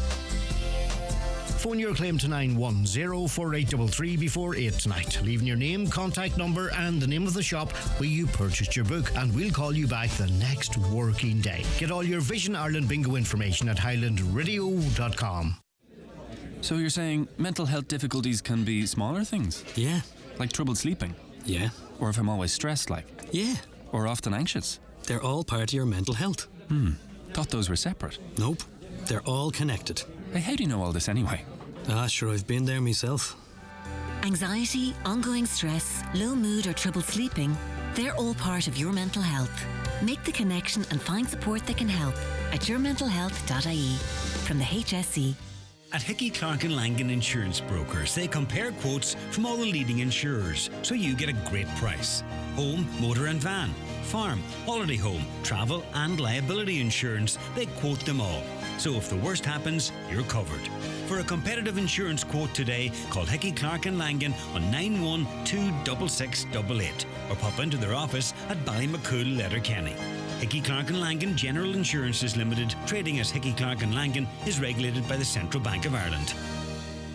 If you've been bereaved by suicide or know someone who has, HUG is the National Suicide Bereavement Charity. Join us on Saturday the 20th of January for a free information event in the Inishowen Gateway Hotel Buncrana. Expect coffee, cakes and compassionate conversations on understanding suicide grief and local supports available to adults. Doors open at 12 with the speaker at 12:30. Visit hugg.ie for more details. HUG. Hope and healing after suicide. The 9 till noon show brought to you by Kelly's Toyota. With over 45 years of experience, trust us to help you on your electric journey. Eamon joins us on the programme now. Hi, Eamon. Yes, Greg, how are you getting on? Not too bad, Eamon. You believe we need to be doing more from a legislative perspective to tackle road safety. Talk to me. Yeah, I mean, it's crazy. Like, the carnage is increasing year on year, and there's no sign of it abating at all. We need to have stronger laws in place. We need to have more prolonged sentences, prison sentences. Even the car that's involved in an ugly accident, and maybe somebody loses their life, that car should be destroyed at the guilty person's expense. There are a lot of things here. Like, if in other countries, if you see when in an accident you're a driver, you could be charged with vehicular manslaughter, and that's nothing simple. Yeah, we have to get real, Greg. The politicians, the legislators, whatever, they're sitting on their hands and they're doing nothing. Whether or not they don't want to offend the public, or they don't want to do this or do that, or they don't want to look bad, we have to do something. Nothing is happening to change it. So it's not. Yeah, but not all collisions, all crashes, Eamon, are necessarily the motorist's fault. I mean, there's lots of us using the roads, pedal cyclists, motorbike riders, pedestrians, agricultural vehicles. Are you putting a lot of the blame on the car driver? The instances we have had here in North Donegal, most of them, the vast majority, are down to speeding. Really bad drivers. They don't have any sense of danger. They don't have any sense of responsibility. They have no courtesy. They just fly about. I'll give you an example. Within a 2-week period there, about 2 months ago, there's a roundabout on the Causeway Road, Cassie Road we call it here in Balcrana. And both myself and my wife, we had 2 of our grandchildren. And there's a particular road coming down onto the roundabout from a townland called Lisson, and some people, they just fly. They don't stop, they don't slow down, and they just fly. We would have been 3 seconds further on our rate. We would have been killed. Yeah, and it's not just you. You're thinking on your grandchildren as well, aren't you? Obviously, Eamon, because there's a huge responsibility. They just fly through. No, a roundabout, you're supposed to actually have to be made slow down before you start negotiating the roundabout. No, they just fly through.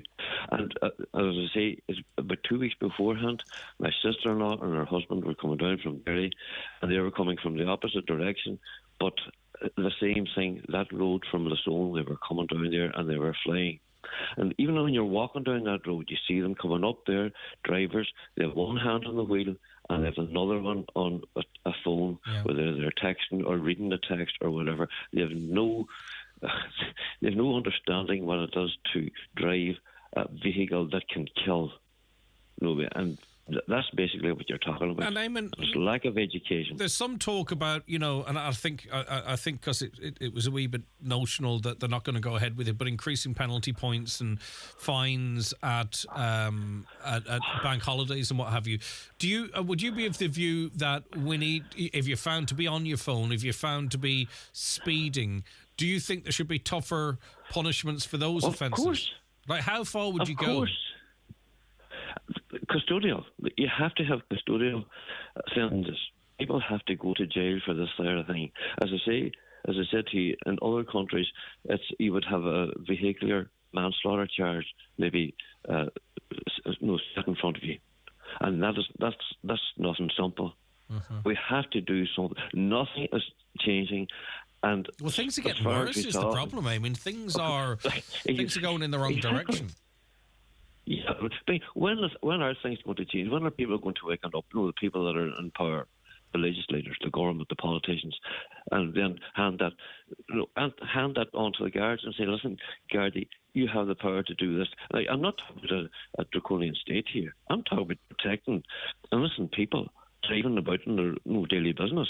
Yeah. And that thing about them saying to you about destroying the vehicle, that would cut out mommy and daddy handing the vehicle over to the wee boy or the wee girl and say, "There you go." They'll think to themselves, "Now, if this vehicle's in the car, we're going to might lose our daughter or son. But we'll definitely lose the vehicle as well." Yes, okay.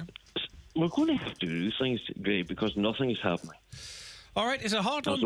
It's a strong point of view, Eamon. We'll see what others think about it. Thanks for your time today. I appreciate it. That's Eamon there and his views. Now, we were talking earlier on about from a listener in relation to he has no vision, and the health advice is that you sneeze into your elbow. It's been going on for the last few years. Ideally, it'd be a tissue, what have you, but if you don't have it, into your elbow. Now, Noel, he is vision impaired, so he often seeks the help of a public, and he links the person, and he's saying there could be a transfer or whatever's going on, and it's not very healthy at all. This emailer says, "Hi, Greg. Coughing and sneezing into the elbow is diabolical public health advice. Your guest is completely right. Chief Medical Officer Professor Breda Smith has a lot to answer for. Bear in mind, Greg, the COVID-19 pandemic is not over. The highly muted, highly mutated, highly transmissible SARS-CoV-2 variant, JN1, is dominant in Ireland currently. The public should be aware it's not okay to spread viruses. It's not okay to put out sick. Their actions could end someone's life or infect someone who's gone on to develop long COVID. Health advice in other places, example, Department of Health Victoria, Australia, focuses on wearing masks, testing for SARS-CoV-2 if unwell, and staying home if sick, ventilating indoor spaces, etc. Latest quote from the World Health Organization technical lead, Dr. Maria van Kerkhove. COVID-19, it's still a global health threat and it's still a pandemic causing far too many reinfections, hospitalizations, deaths and long COVID when tools exist to prevent it. No one should be coughing all over themselves. Catch it, bin it, kill it was better advice. Airborne pathogens such as COVID, influenza, RSV will spread further and wider than someone's elbow. That's coming in from Vic. That's their view. Might not be everybody's, but that is theirs. Right, okay. We're joined in studio now, on the programme, by Richard Neely, farmer and a Christian counsellor. Good morning to you. Thanks so much, Richard, for joining us. Good morning, Greg. Good to have you with us. Thank you. What's a Christian counsellor? Well, a Christian counsellor is a counsellor who helps people from a biblical perspective.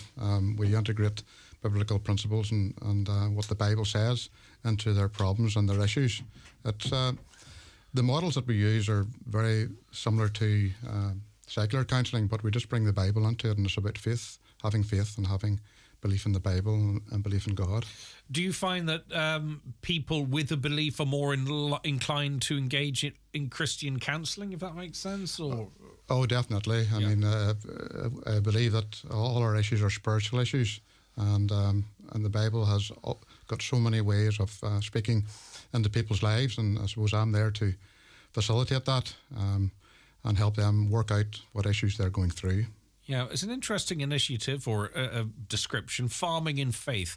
It is an event taking place on Monday the 15th of January, so that's a week today, at 8:15 p.m. Where is it? Sorry, I beg your pardon. It's in Manor Conningham Community Centre. Hall. I see that. Yeah. Right, so is this the first event of this kind that we've had locally? No, I'm just the invited speaker, but I know a lot of the committee members, and they have been doing this for about 10 years now, and I think the fodder crisis in 2013 prompted for them to demonstrate their faith in helping people by organising a series of events. And there's been one event, I think, every year, with the exception of COVID, where they have tried to engage with the local community.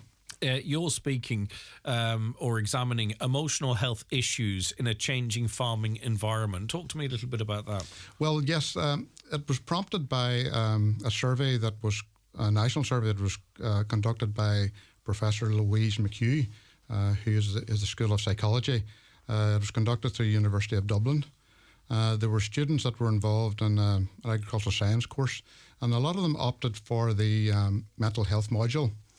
Coupled with that, there was the suicide prevention group that were keen to get some sort of a survey done on this. So it was a national survey where 256 people were contacted, 10 were interviewed at length, and various focus groups were involved in that. But the findings were shocking. One of them being, and it's almost unbelievable, 1 in 4 farmers at risk of suicide. Yes. And that, I think it has been on the agenda now for so long now that very little has been done about it. In May 2023, the European Union had a mental health week where they called it the silent pandemic. Yeah. And they're actually comparing it with farm safety. Farm safety is a big issue.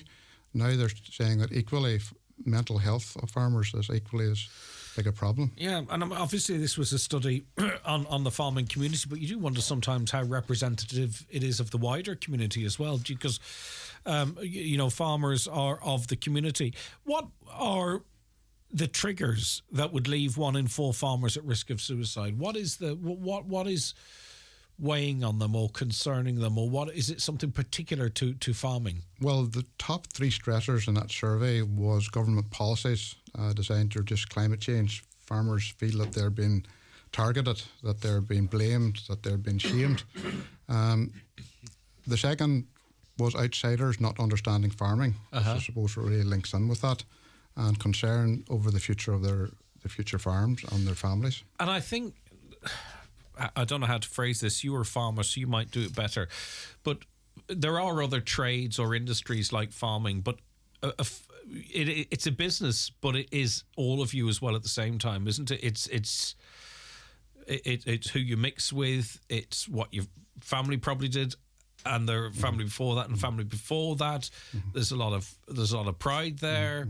And as I say, it's not unique to farming, but I think some of those things are particular to farming, so that if someone feels that their farm is at threat, then they might get a sense that all of them are, the individual is at threat, if I'm grasping it correctly. Yeah, farming identity is very important. As a sense. You did it in 2 words. What I tried to say in a minute, you did it in 2 words. It's a sense of importance, of belonging, where they have confidence, where they can relate to people. Then whenever all of these problems, all the other problems, we've only mentioned 3 here, whenever we talk about weather and we talk about Brexit and the value of euro and sterling and market fluctuations, and I mean there's so many other things coupled with all of this, whenever they lose that identity, then what fills that vacuum? And it's normally stress, anxiety, suicidal thoughts. So as a group, we're trying to engage to get farmers to think differently about their problems, because you could have 2 farmers with the same problem, one dealing with it and one not dealing with it, and it's identifying what is one farmer doing that's different from the other. And we'll talk about how one might be able to deal with it, or how this event next Monday might help. But do we owe the farming community then an honest conversation about where we're going? I did hear from one political leader, their name escapes me at the moment, that says that, farmers aren't being told the full truth here about, where we are going to meet the green agenda or wherever. That there are a certain amount of people in the farming industry that are going to have to exit or be forced out. But maybe we're not having that conversation and therefore not properly helping them in doing so, if that makes sense. So are a lot of farmers battling away a fight that they can't win? And we're not really recognising that because we're always in an election cycle. Absolutely. I mean, I'm limited to what's going on politically. I mean, I'm a councillor. I help with the emotional issues. Of course. But I think the way forward is nearly as frightening as what is actually going to be put in place, the unknown. And it's just about trying to get farmers to feel that they are appreciated. Yeah. That, I mean, food is so important, and they're providing such a great... Yeah, but we can get food from elsewhere. It's like, the way I would try and further describe it, say I was a factory owner with 400 employees, and I knew fine rightly I'm going to have 100 employees in 10 years. But I strung along the other 300 for 9.5 years. Do you know what I mean? Even though they thought there was some chance that they could retain their jobs. Do you know, I just hope we're not doing that on a governmental scale to the farming community. I think that's what the farmers are interpreting, that they're not needed and they're not wanted. And I suppose that's why they're fearing for the future of their farms and their children's and the generations.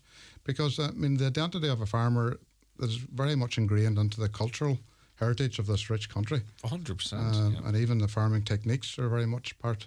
And they're seeing that being... Pride is a big thing as well. Pride, yes. It's huge. Yeah. I mean, farming is a very lonely occupation. Yeah. And years ago, they often said that dentistry and farming were the highest rates of suicide. Yeah. And whenever you think of it... they are, because they're isolated, they're working very much on their own. We also heard too, more recently, of a surge in members of the farming community using drugs. And particularly now that, you can order drugs effectively through social media and what have you. I mean, could that be linked to what we're talking about now, that people are, trying to medicate their problems away? Yes, I mean... Whenever a person is stressed and full of anxiety, I mean, at the back of that, then there's broken relationships, and there's all sorts of tensions within that family unit. And farmers are feeling that their whole family unit is breaking apart. Yeah. And to numb that pain, yes, people get involved with drugs, with alcohol, and addictions are a big problem. Yeah. And relationships are a big problem.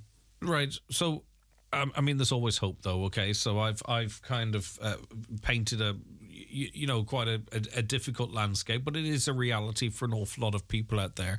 But people can tool themselves up to deal with the reality that we know right now, presumably, and look after their mental health and their well-being. How can people be helped in that regard? Well, actually talking it out. And I mean, part of what we're trying to achieve at this meeting is, I mean, we're limited to what we can do inside an hour and a half. But if we can highlight that it's okay to feel stressful, that it's okay to feel lonely and isolated, and to encourage those that know someone to be more proactive in helping them, looking for warning signs, engaging with them, taking time just to see that they're okay.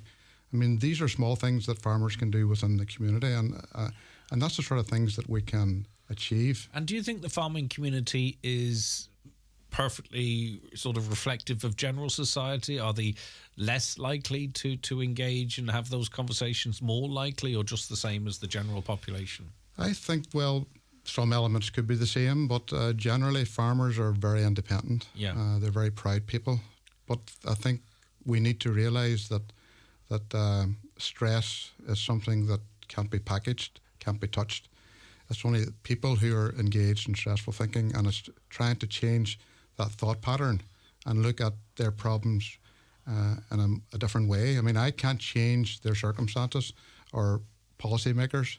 I would encourage policymakers to maybe take on board the impact of their decisions that they make on the farming community. Yeah. And I suppose that's what spearheaded the series of meetings in the European Union. And I just think it's really important that if you can't sort of give people in an industry genuine hope, at least level with them and say, well, this is where we're going and this is what the consequences of it might be. And I think that would be very helpful, because we're far better as humans dealing with what the known rather than the unknown, aren't we? Yes. And also to living with anxiety or stress, or however you want to phrase it, and they cross over and they're separate and they're all the same. It's a very tough way to live your life. And it has a cumulative negative effect on you as well. Do you know what I mean? So maybe you might have a farmer who's, thinking over the same problem over and over and over again, but getting nowhere in resolving that. Okay. So you can help, or there can be help for a person to not do that. All right. To better deal with the stresses and the difficulties they have in their life.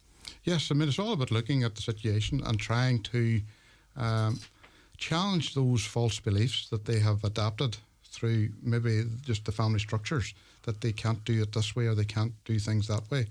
But whenever they see it from an outsider's perspective, then they realise then that they can change. And it's all about that thought patterns. And as I said earlier, sometimes farmers can deal with situations and other farmers can't. So you ask, what are they doing different? Yeah. And I suppose for those within the Christian community, and Farming and Faith are offering prayer during this meeting and after it. And I think they're offering numbers so people can talk with them. So that it might be slightly easier, because we talked about earlier on the pride or what have you, but I mean, maybe people might find it easier to engage with their problems, through their Christianity or spirituality rather than the farming, but come to the same Absolutely. conclusion. I mean, over the years, I've had many phone calls from people just looking for advice, what they should do in particular situations, and at least 5 or 6 of them were in around suicidal thoughts and people planning to take their own lives, and they just didn't know what to do. Yeah. So it's about educating and training each other. And then you find yourself then saying, well, if 6 did, how many didn't make that call? Exactly. And that's the terrible situation we find ourselves in. Billy McMahon is a farmer as well, and I suppose if you can see, you can be it to some extent. He is experienced depression, and presumably he will talk like you will. He will talk about his experience and how he helped himself, or how he got help. Yes, I mean, it's encouraging that someone is able to do this, come through it, and be able to help others. And I suppose part of our Christian faith is to try and be people helpers. And I suppose that's what he's trying to achieve. Yeah. And it's only by listening to someone who's experienced it do we actually learn. I mean, he understands a lot of what he's gone through, And it'll be interesting to. I haven't met Billy yet, but it'll be interesting to actually to hear what he has to say. Because there's always hope, Richard. There's always hope. There is always hope. No matter how dire a situation might be, there's always a pathway. Yes. And I think whenever we tend to dwell in the negatives all the time, I think out of this meeting we're going to draw exactly what you've just said, that there's hope. There's hope in Christ. There's hope in having a faith and believing in biblical principles, believing in the Bible. Of course, and that's where you're coming from, but there's also hope in the absence of those things as well. That is not to contradict you, but you know, there is hope for everyone. And from your perspective, Richard, and it works very well for you, and I'm sure it will for others, it's through faith and what have you. Interestingly, you have extended an invitation to Minister for Agriculture, Charlie McConalogue. You're hoping that he might be able to spare an hour and a half of his time. Why would you be interested in a legislator being there? I think you touched on this in an earlier comment, but just tell me more. Well, it's encouraging to know that someone at that level sees the need in this area.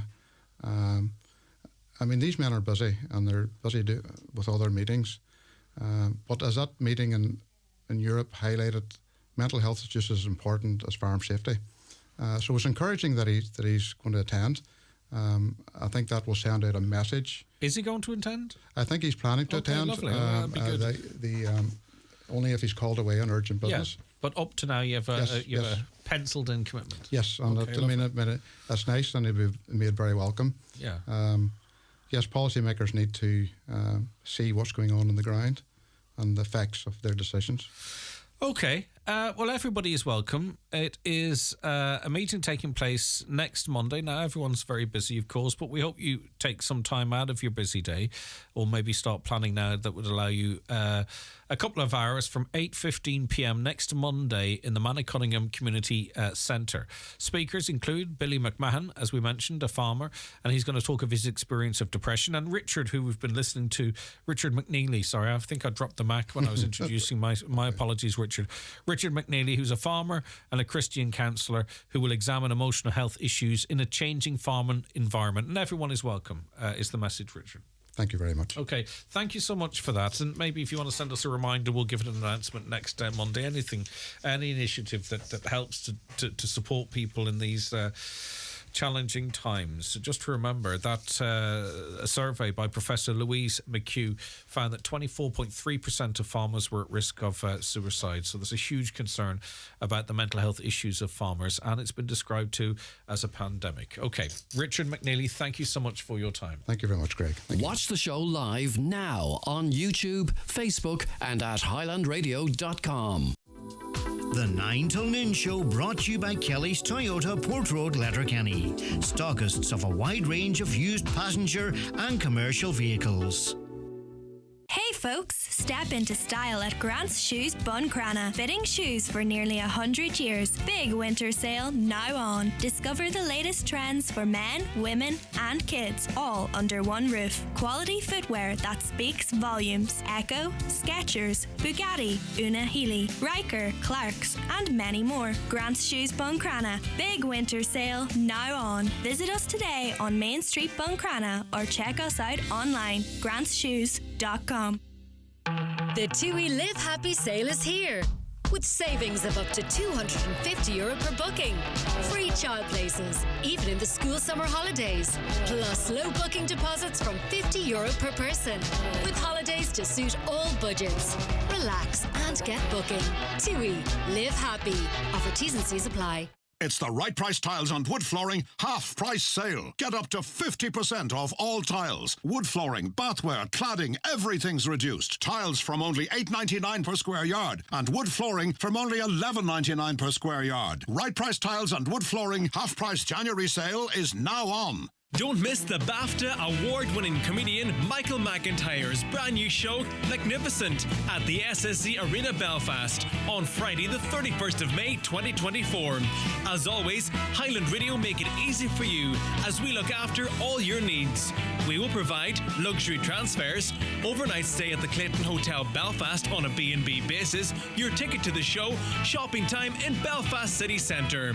For more information, go to the outlet at highlandradio.com. Equity.com or give us a call on 074 91 25000. Michael McIntyre in Belfast.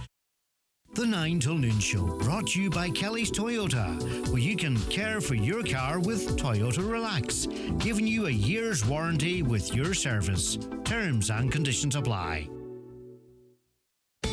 Britain's at House to Home Interiors Bridgend and Britain's Furniture Moville January sale is now on. Prices not to be repeated in our biggest sale yet. 311 sofas starting from $10.99, flooring starting at $7.99 a square yard, mattresses starting at $1.99, slide robes from $3.99. Dining tables all reduced and starting at just $1.99. So call in to any of our stores this January in Cooley Moville or in Bridgend. Keep out the cold, cold, cold and ring Fleming for their full range of garage doors, agri doors, insulated doors, milking parlour doors. Fleming, 91 48 234. A public interest message from Donegal County Council. Donegal County Council is promoting healthy communities through the Civic Dollars project, which is designed to increase time spent in outdoor local recreation spaces across Donegal. Prioritising your health and well-being this January has never been more rewarding. Download the Civic Dollars app, locate your nearest earn zone on the map and hit go. After 30 minutes, you'll have earned a Civic Dollar that can be redeemed in exchange for rewards provided by the local business community, including discounted surf lessons, e-bike hire, sports massage, coffees and many more. There are over 60 earn zones county-wide, including playgrounds, beaches, parks and walks. For further details, visit donegalcoco.ie. Donegal County Council, supporting healthy communities. Do you need a UK address? Save hundreds of euros on custom charges shopping online with Space Hub Dairy. We provide a full virtual address mailbox service for all your business and personal use. Save hundreds, possibly thousands, on custom charges with Space Hub Dairy. Call 048 71 87 8077 or online spacehubdairy.com for more details. Highland Radio weather updates brought to you by Grant. Building a new home? Choose Grant's A++ rated Airona air-to-water heat pump and Uflex underfloor heating. Visit grant.ie. Okay, let's have a look at the weather forecast then. Frost, icy patches, mist and fog in many areas this morning. They will slowly clear with brighter sunny spells developing. It'll be dry. Highest temperatures, though, remaining a chilly 3 to 5 degrees. Time for a brief chat with Sinn Féin Finance spokesperson, Deputy Piers Doherty. Thanks for your time. I know you're busy this morning, Piers. Good morning to you. Good morning to you. Reported at the weekend that your party has been forced to restate its accounts after failing to account for more than €630,000 in deferred tax liabilities on a £2.5 million property portfolio. What happened here? Well, first of all, we weren't forced to do anything. That's the fact. We made that clear to the Irish Independent. We also made it clear to them that as part of the financial reporting, this is accountancy practices. When you revalue your property, you have to include a level of deferred tax. This is the first time that we've had a professional revaluation of our property since 2015, and you carry then a deferred tax. Now, that deferred tax doesn't mean you owe the tax. Just let's be clear to all your listeners. This isn't a case that we owe revenue any tax or anything like that there. What it means is that if you sold your head offices, so we've a head office in Belfast, we've a head office in Dublin. If you sold them, then tax would be due.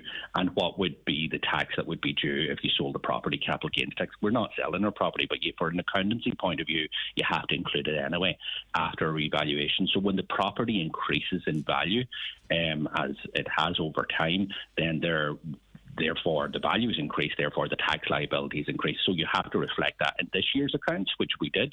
But when you produce a year's accounts, Greg, you also give last year's table alongside it as a comparison. So therefore you have to extrapolate what it would be last year, even though the valuation only happened this year. That's normal accountancy practice.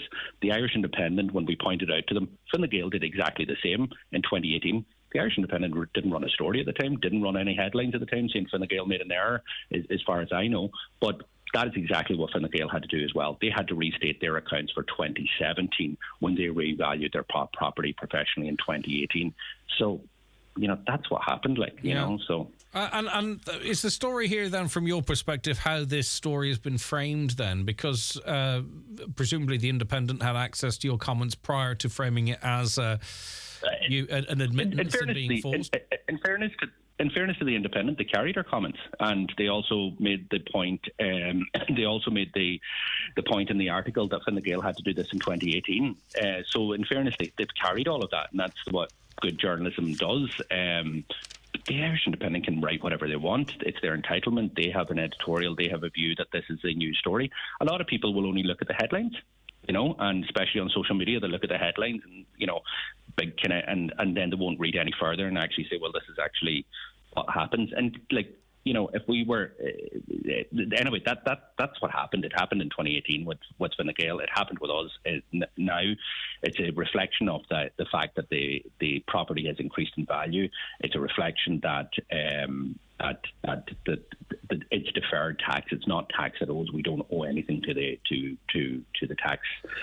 revenue officials. This is what's called deferred tax, and it's called a timing issue. And it means if you sold your property in the morning, if we sold all our properties in the morning, the 3 buildings that are included in our annual statements, then this tax would be due. But that's what's required. I saw finally, just in a minute that I have with you, I saw. Obviously at the weekend, another favourable poll for Sinn Féin, an opinion poll. When do you think the next election will be? What's your gut feeling? Well, I hope it's this year. I really do hope it's this year. And look, like you say, everybody will tell you, politicians will say, the polls are the most important one of the day. But most politicians do look at polls and look at sentiment and look at where people are at and all the rest. And the key thing is not to look at one poll in isolation, but where is the trend and where are things happening. And look, we've been very honoured that the public, according to the opinion polls since the last general election, have more and more have said that they want Sinn Féin to represent them. We also see from this poll that more and more people want Sinn Féin to lead the next government than the existing government. That gives us heart as we go into 2014. We are going to face the local European elections, Shannon by-elections, and hopefully general elections as well this year. So this is going to be a big year for people to make the change. And look, our job is to get ready for that, to make sure we're, selecting our candidates, that we have the team, that we have the policies in place, and that we continue to win over hearts and minds of the Irish public. And we take absolutely nothing for granted. We know, and we've seen it in the last election, how the support for Sinn Féin grew during the election campaign because people really resonated what Mary Lou McDonald was saying. But a lot of that is born from anger. Go the other way. Exactly, a lot of that is born from anger at this government. I mean, if as the reality dawns for that a strong possibility that the way Sinn Féin can lead a government is coalescing with Fianna Fáil, do you think that might start working against you? Well, I don't agree with the premises of your point, in fairness, Greg, and I understand it's a valid point from your point of view, but when we fought the last election and we took 23% of the vote, a lot of the commentators, a lot of the establishment, were saying, this is a protest vote, this is an angry vote and all the rest, and, it'll dissipate and, we'll have local, we'll have other, it'll go away and all the rest.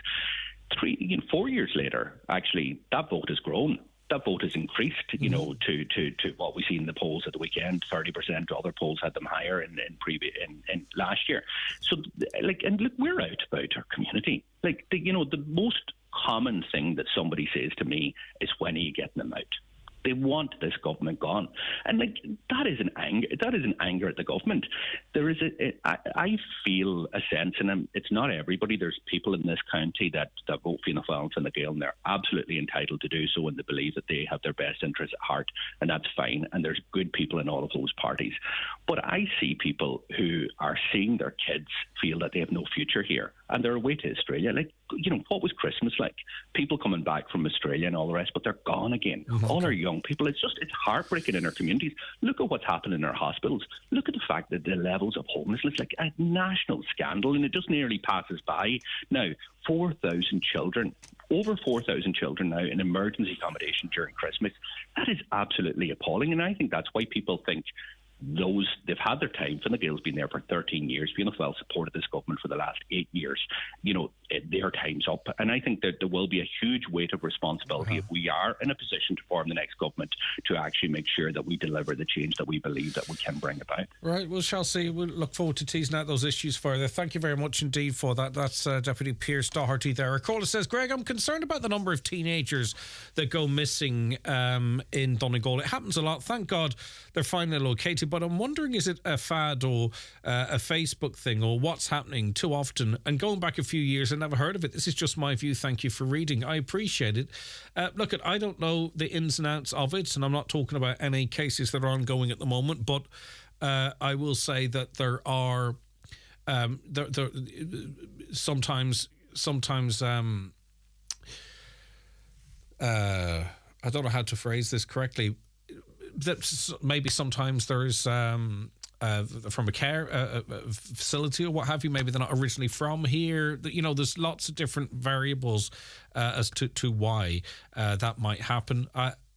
If there's anything happening on social media, I don't know what the story is there. I haven't seen it or come across it. I'm not saying it doesn't happen, but thankfully, for the most part, the majority, the overwhelming majority of young people that go missing are found in the next day or the next day or two. Right, okay, we're going to take a break for the news, so stay right with us because, as I say, we're going to be back with news with Michaela and a full hour to keep you informed and entertained before noon. The 9 till noon show brought to you by Kelly's Toyota Port Road, Letterkenny. Home to a wide range of Toyota commercial vehicles. Your perfect business partner. I saw your Be Good baker running by again the other day, says I to old Mr. Brennan. Ah, yes, says he. I've never seen her stand still. And she's running rings around the rest of us with our Brennan's Be Good bread. Only 60 calories a slice. 60 calories, says I. That's just a whole meal, is it? No, says he, it's the whole meal, the whole grain and the white. 60 calories a slice and high in fibre, whatever way you slice it. That's why anything baked is better with Brennan's. Today's bread today. Caróí the vaccine flu agus COVID-19 leat the chóras a mínachta a náirtónaig tinnas chromcúiseach. Multar vaccine flu dich má tá tú 65 nóní sinna. Multar chandáile COVID-19 dich má tá tú 50 nóní sinna. Multar an dá vaccine dibre chóram sláinte agus déan duine tá gumpar cluine nó bhfuil ruch sláinte fe téarmach arú. Leir le Dr. Tiley nó cógasúra an fardach nó chun níos mó ólas áil fecar hse.ie ón HSE.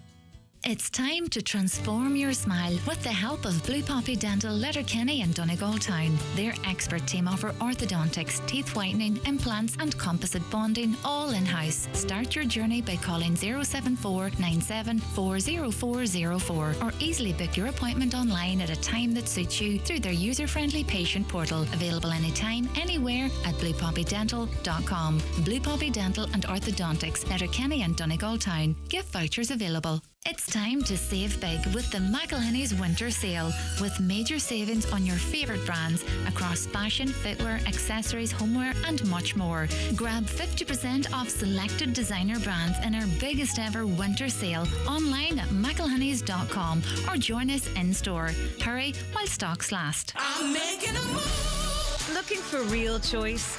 Leave diesel behind and make the move to Toyota Hybrid Electric at Kelly's Toyota Letterkenny and Mount Charles. World-leading hybrid electric technology, lower emissions driving, with the widest choice of hybrid electric models from Ireland's best-selling car brand. With flexible payment options available, make the move today at Kelly's Toyota Letterkenny and Mount Charles. Toyota, built for a better world.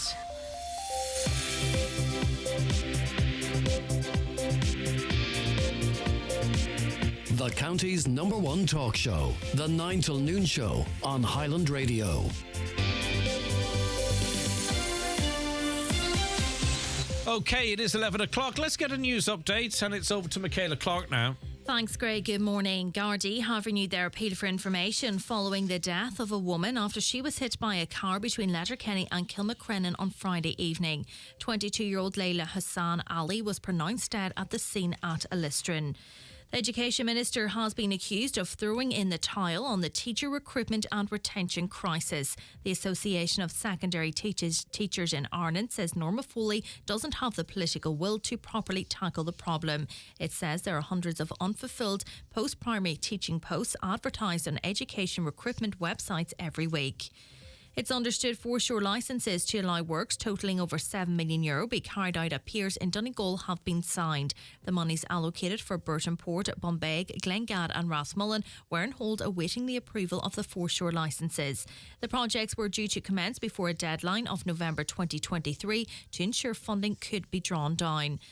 A missing Donegal teenager has been found. The 16-year-old had been missing from Burnfoot since Friday. Gardaí say he has been found safe and well.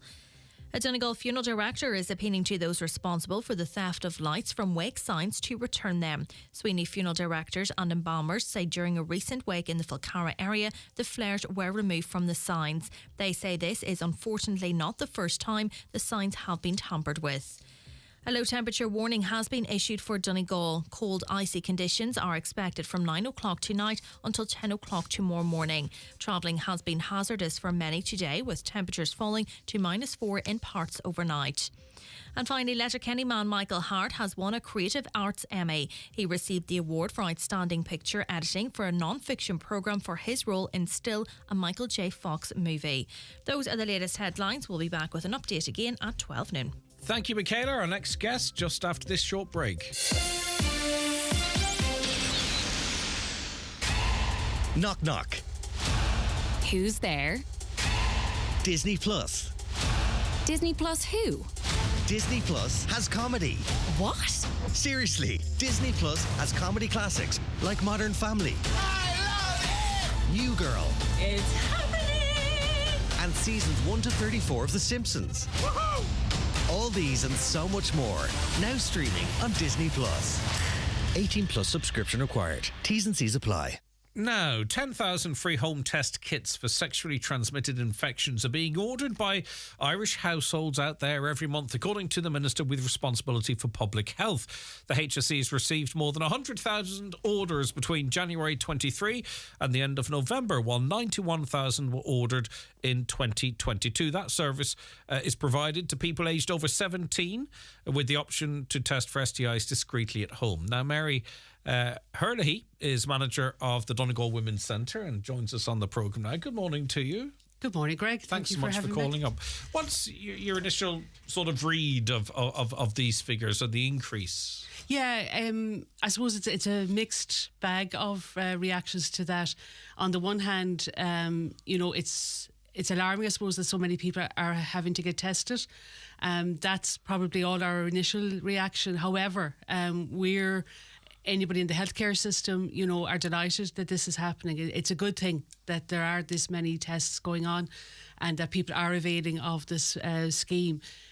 Just because that many tests are being given out doesn't mean that they're all positive, and it can lead to bigger conversations, and it can open conversations maybe that may not have been happening up until now. So it is overall a very good thing, a very positive move. And presumably these things are successful or popular, however one might want to frame it, if there's an anonymity to it and an ease to it. But it would be very useful to sort of try and get some sense of the triggers or the causes or the demographics, just in case there is a public health issue there that we need to be focusing a little more on, would you think? Yeah, I think it's probably broader than that even. Even take County Donegal as an example. It's a very rural county. People are living outside of Letterkenny. Transport isn't always easy to get into the town. So having this accessibility to this test that's free, they can be done in the comfort of their own home, is only a positive thing. It's a good move, and that's where I think the accessibility is opening up to. Also, many people are probably still using, the family GP or their childhood GP. So going in and talking about sexual health to the family GP may not be an option for them. People move around from county to county. You have students moving around. So I think it's much broader, than there being any one particular reason or any. So how are people finding out about this service? Because it's not something I was aware even existed, if I'm honest with you. There was a big campaign done on it last year, Right. and obviously, through organisations and the work that we do, we would also be promoting it. Any organisation would be aware of the difficulties of the people that they work with. So when sexual health or well-being or a concern comes up, anybody with this information would be given it. The GPs are all using it as well, because it's a great resource for them. They don't have to look after the testing. It can be referred on. It can be done in their own homes without any embarrassment. Yep. And so do you think this triggers any conversation about how, say, for instance, using protection during sex, okay? You know that obviously either lots of people are and don't trust it, or lots of people aren't and are using this sort of as a, which finding out you have something, getting treatment, for some things it could be much more complicated and further damage could be done or something could be spread before, if you know what I mean. Yeah. Is there anything, a red flag there for you at all? Oh, absolutely. Yeah, and I think it opens up a huge conversation, and it's a very welcome conversation that we have, because this is really about normalising our sexual health. It's normalising a very important part of our being. We're holistic beings. There's different parts of us, and this is one part of it. And traditionally, I think because of stigma or embarrassment or cultural beliefs or whatever, we didn't talk about it, and now it's being openly talked about and openly discussed. And there's a big campaign around consent, around what is a sexual or a safe sexual relationship or a safe intimate relationship, and this is part of that conversation.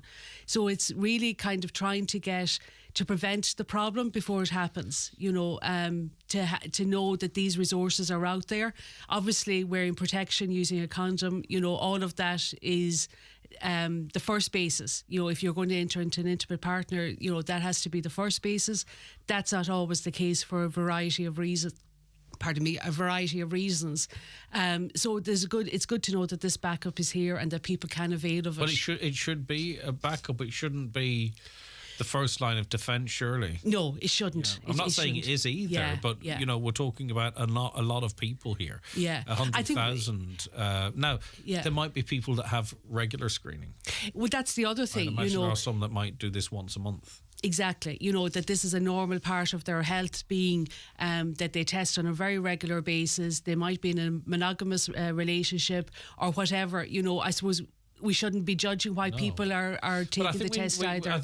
I would never judge, but I think we can learn from an understanding. Absolutely, if you know what I mean. Yeah, especially as generations are coming through the whole time. So I think we could maybe look at it not through judgmental spectacles, but certainly what can we learn from here, or do we need to learn anything from here? And I think the biggest one is opening that conversation, telling people this is what is available, because from this, if somebody has unprotected sex and they're worried or they're symptomatic or asymptomatic, as is in the lot of cases with STIs, it'll open up the conversation around contraception, around consent, around safe sex in the future. What is a healthy relationship? So it feeds into every kind of avenue of our lives, really. So what form do these tests take then? So, and how do you acquire one to begin with? Yeah, so you go on to sh24.ie, and again, you'll access it through any of the HSE websites. Or sexualwellbeing.ie is another one. And you just put in your details and you order. They send the kit out, and they send the kit out. When you get it, you provide a sample. Yeah. What's tested for? There's syphilis, gonorrhea, chlamydia and HIV are all tested. Okay. So there's a variety of different tests allocated or required in order to test for those. My understanding is that they also test for Hep B and C, I think it is, if that's required as well. And then it's all posted back in the information is given. You can go in, drop it into your post office. then it's sent back to the company again for testing. So my understanding is that if there's no issue, you won't hear from them, and then if there's an issue, you will get a text message. Actually, I think you'll get a text message with the result either way. One way. So you'll know. And then there are pathways then, I think, particularly with chlamydia. You can actually receive an online prescription. So you could be not diagnosed, I don't know what the phrase is. It could be found in your sample, so you do have chlamydia, so I suppose it is a diagnosis as such. And then you can receive treatment. You never have to go near a clinic or a GP, for an example. Yeah, and that's the beauty about it, because there is that follow-up, and it's still, your anonymity is still regarded. You don't have to suddenly present at the local chemist or to your local GP looking for a prescription. It's all done through that same team, and you can still stay in contact with them through the text number that they give you. Prescriptions are sent out, and then the treatment process begins. Okay, it's an interesting one. Interesting to have a conversation with you, actually. We should talk again, I think. Yeah. Thank you very much for calling up to us. That is Mary Herlihy here, who's the manager of the Donegal Women's Centre, and the services you provide, just to have you here, if that's okay.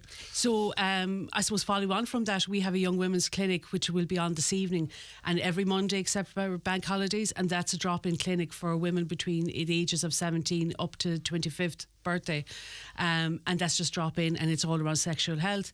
Then on a Tuesday and Wednesday evenings we have clinics for women over 25, plus around family planning, around contraception, sexual health, and also as well, just for people to know that women up to the age of 30 will now receive free contraception, and we're obviously part of that scheme as well. So this package, the services that we provide, they're all wrap around.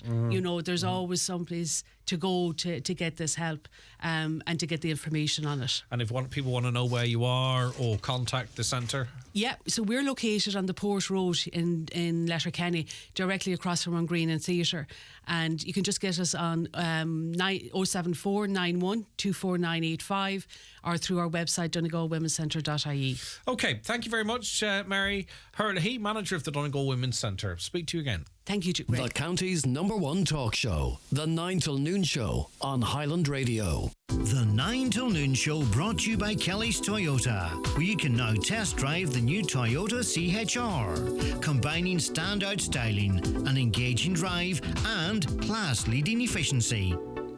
PDO thread lifts and skin boosters, which rejuvenate the skin by improving facial contours, lifting and tightening the jowls, neck, cheeks and eyebrows, are available at Genesis Aesthetics and Skincare Clinic, Gweedore. To choose the right aesthetic treatment for you, contact Mary Ferry, your aesthetic practitioner. Also offering fat dissolving treatments, dermal fillers and laser treatments for all skin conditions. Hair and makeup packages also available. Genesis Aesthetics and Skincare Clinic, Gweedore. 07495 325 75. It's the big brand sale at SuperValu, and there's great special offers like Nestle Cheerios 700 gram now half price, Nature Valley Oats and Honey Family Pack half price, and selected Robinson's Fruit Shoot 4 pack half price, and money off vouchers every week on the app. So don't miss our big brand sale and pop in store or online for great savings at SuperValu. Payment of the local property tax for 2024 is due by Wednesday the 10th of January. If you haven't yet paid or made arrangements to pay, or haven't already filed your LPT return, please do so now. The easiest way to file and pay is online through My Account, Ross, or the LPT portal.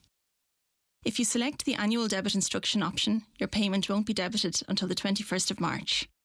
If you need help or can't go online, call Revenue on 01 738 3626. Harkins have been providing customers with quality fireplaces, stoves and electric fires for over 30 years. And now you can experience the elegance of luxurious worktop from Harkins. Their experienced craftsmen can fabricate marble, quartz or granite worktops to your specification. So, if you're planning a new kitchen or bathroom or upgrading your existing one, Harkin Fireplaces can provide a quote for your quartz, marble or granite worktop. Visit their showroom in Ballybogan, Lifford, or call 9141109 or visit them online at harkinfireplaces.ie.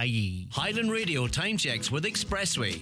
Travel Route 32 from Letterkenny to Dublin when you book online and travel for less. Expressway, bringing you the time at... Time 11:14. Dr. Kieran O'Farry, GP, joins us. Good morning, Kieran. How are you keeping? Good morning, Greg. How you doing? Good to have you back on the programme. Before we talk about what we invited you on to, a lot of upper respiratory, RSV, flus, colds, COVID going around, Doctor. Absolutely. Tis the season, and we always know after Christmas we see a surge, and we're definitely seeing a surge in general respiratory illness with a lot of viral infections, a lot of RSV, and now a lot of influenza circulating as well. Hopefully we're not too far away from the peak of those that are most damaging to people.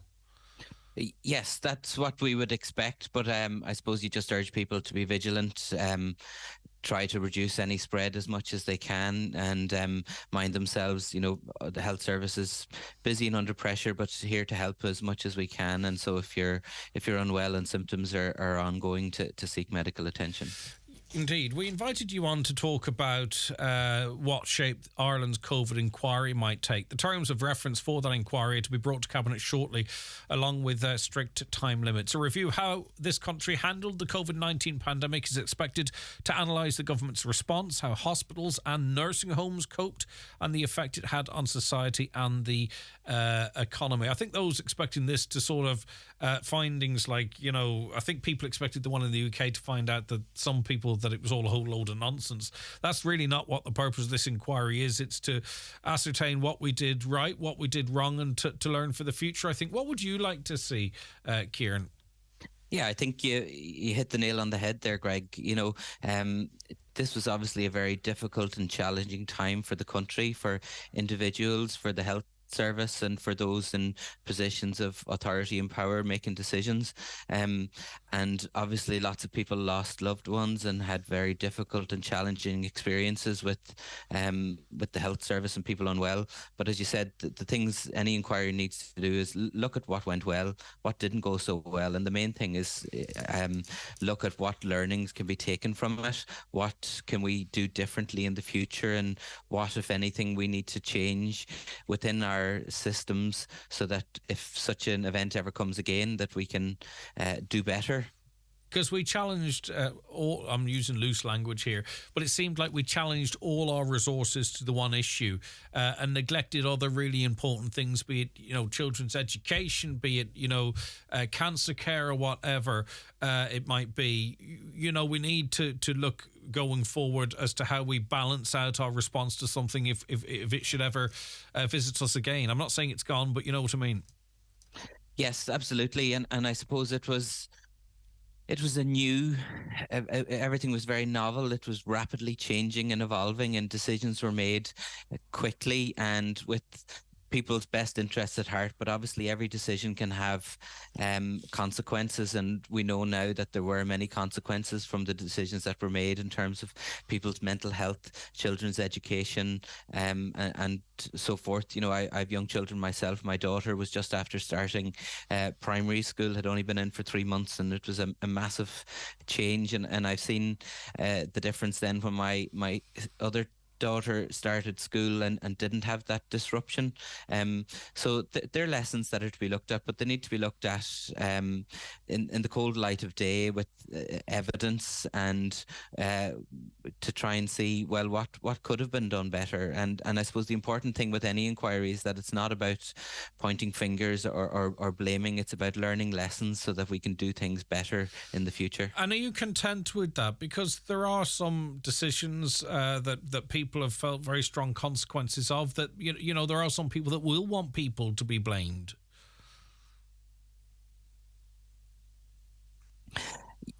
Of course, and I think unfortunately sometimes that becomes what an inquiry is all about, blame. And we've seen the inquiry in the UK and the farce that has become about reading messages and trying to find bad words and slags that people threw at each other. And I hope that we're better than that here. And I think the point of an inquiry, if it is about learning lessons, has to be that it's not about finger pointing. Obviously, if there are serious errors or mistakes that were made, and then obviously accountability is important. But I think the main aim of any inquiry is about learning lessons, and if it becomes too much about finger pointing and blame, then I think it'll lose that. And you need buy-in from people from an inquiry. People need to be able to be honest and open without the fear that they're going to get blamed and pointed out. And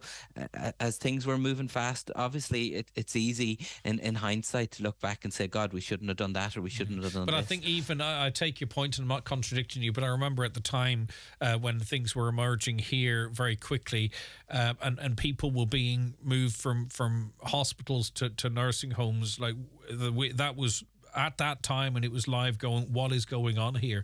We've the most vulnerable people in these settings, and we're moving people who haven't been tested into these settings, or you know what I mean? So that was live. Do you know what I mean?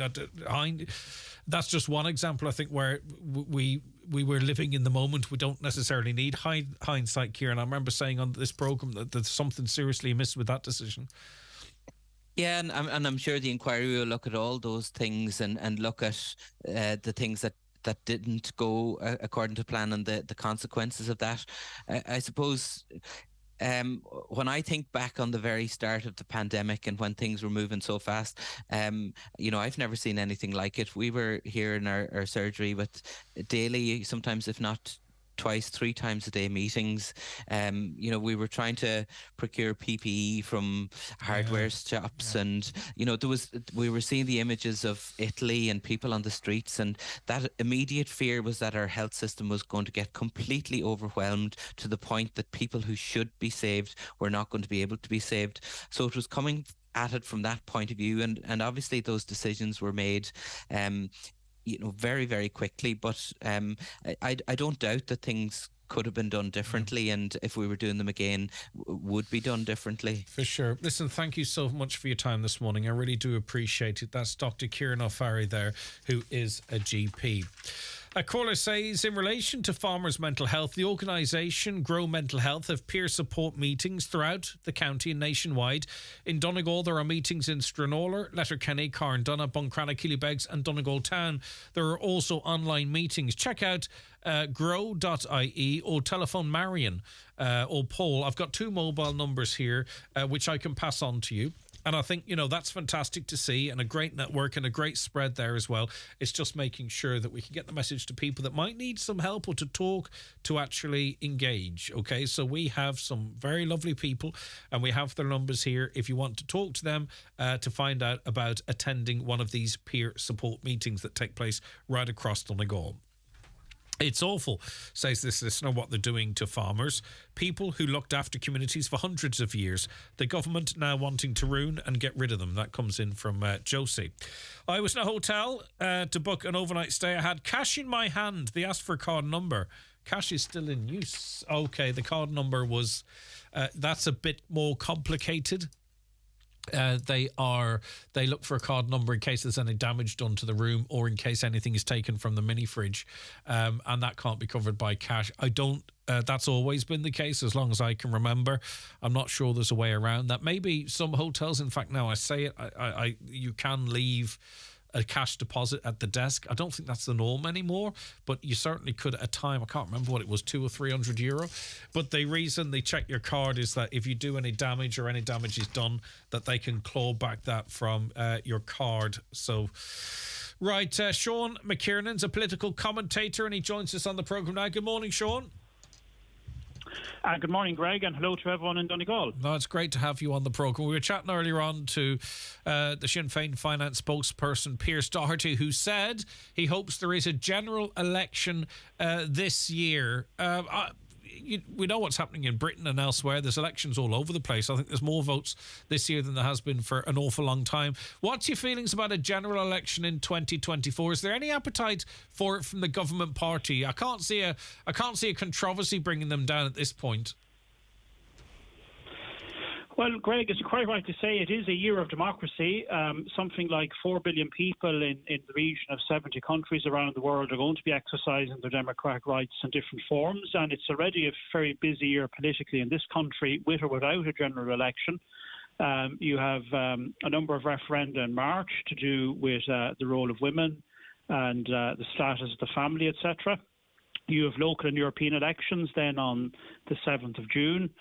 You have the potential for what's called a patent referendum to do with Ireland's membership of an EU court to do with patents, which is essentially the copyrighting of inventions and of innovation.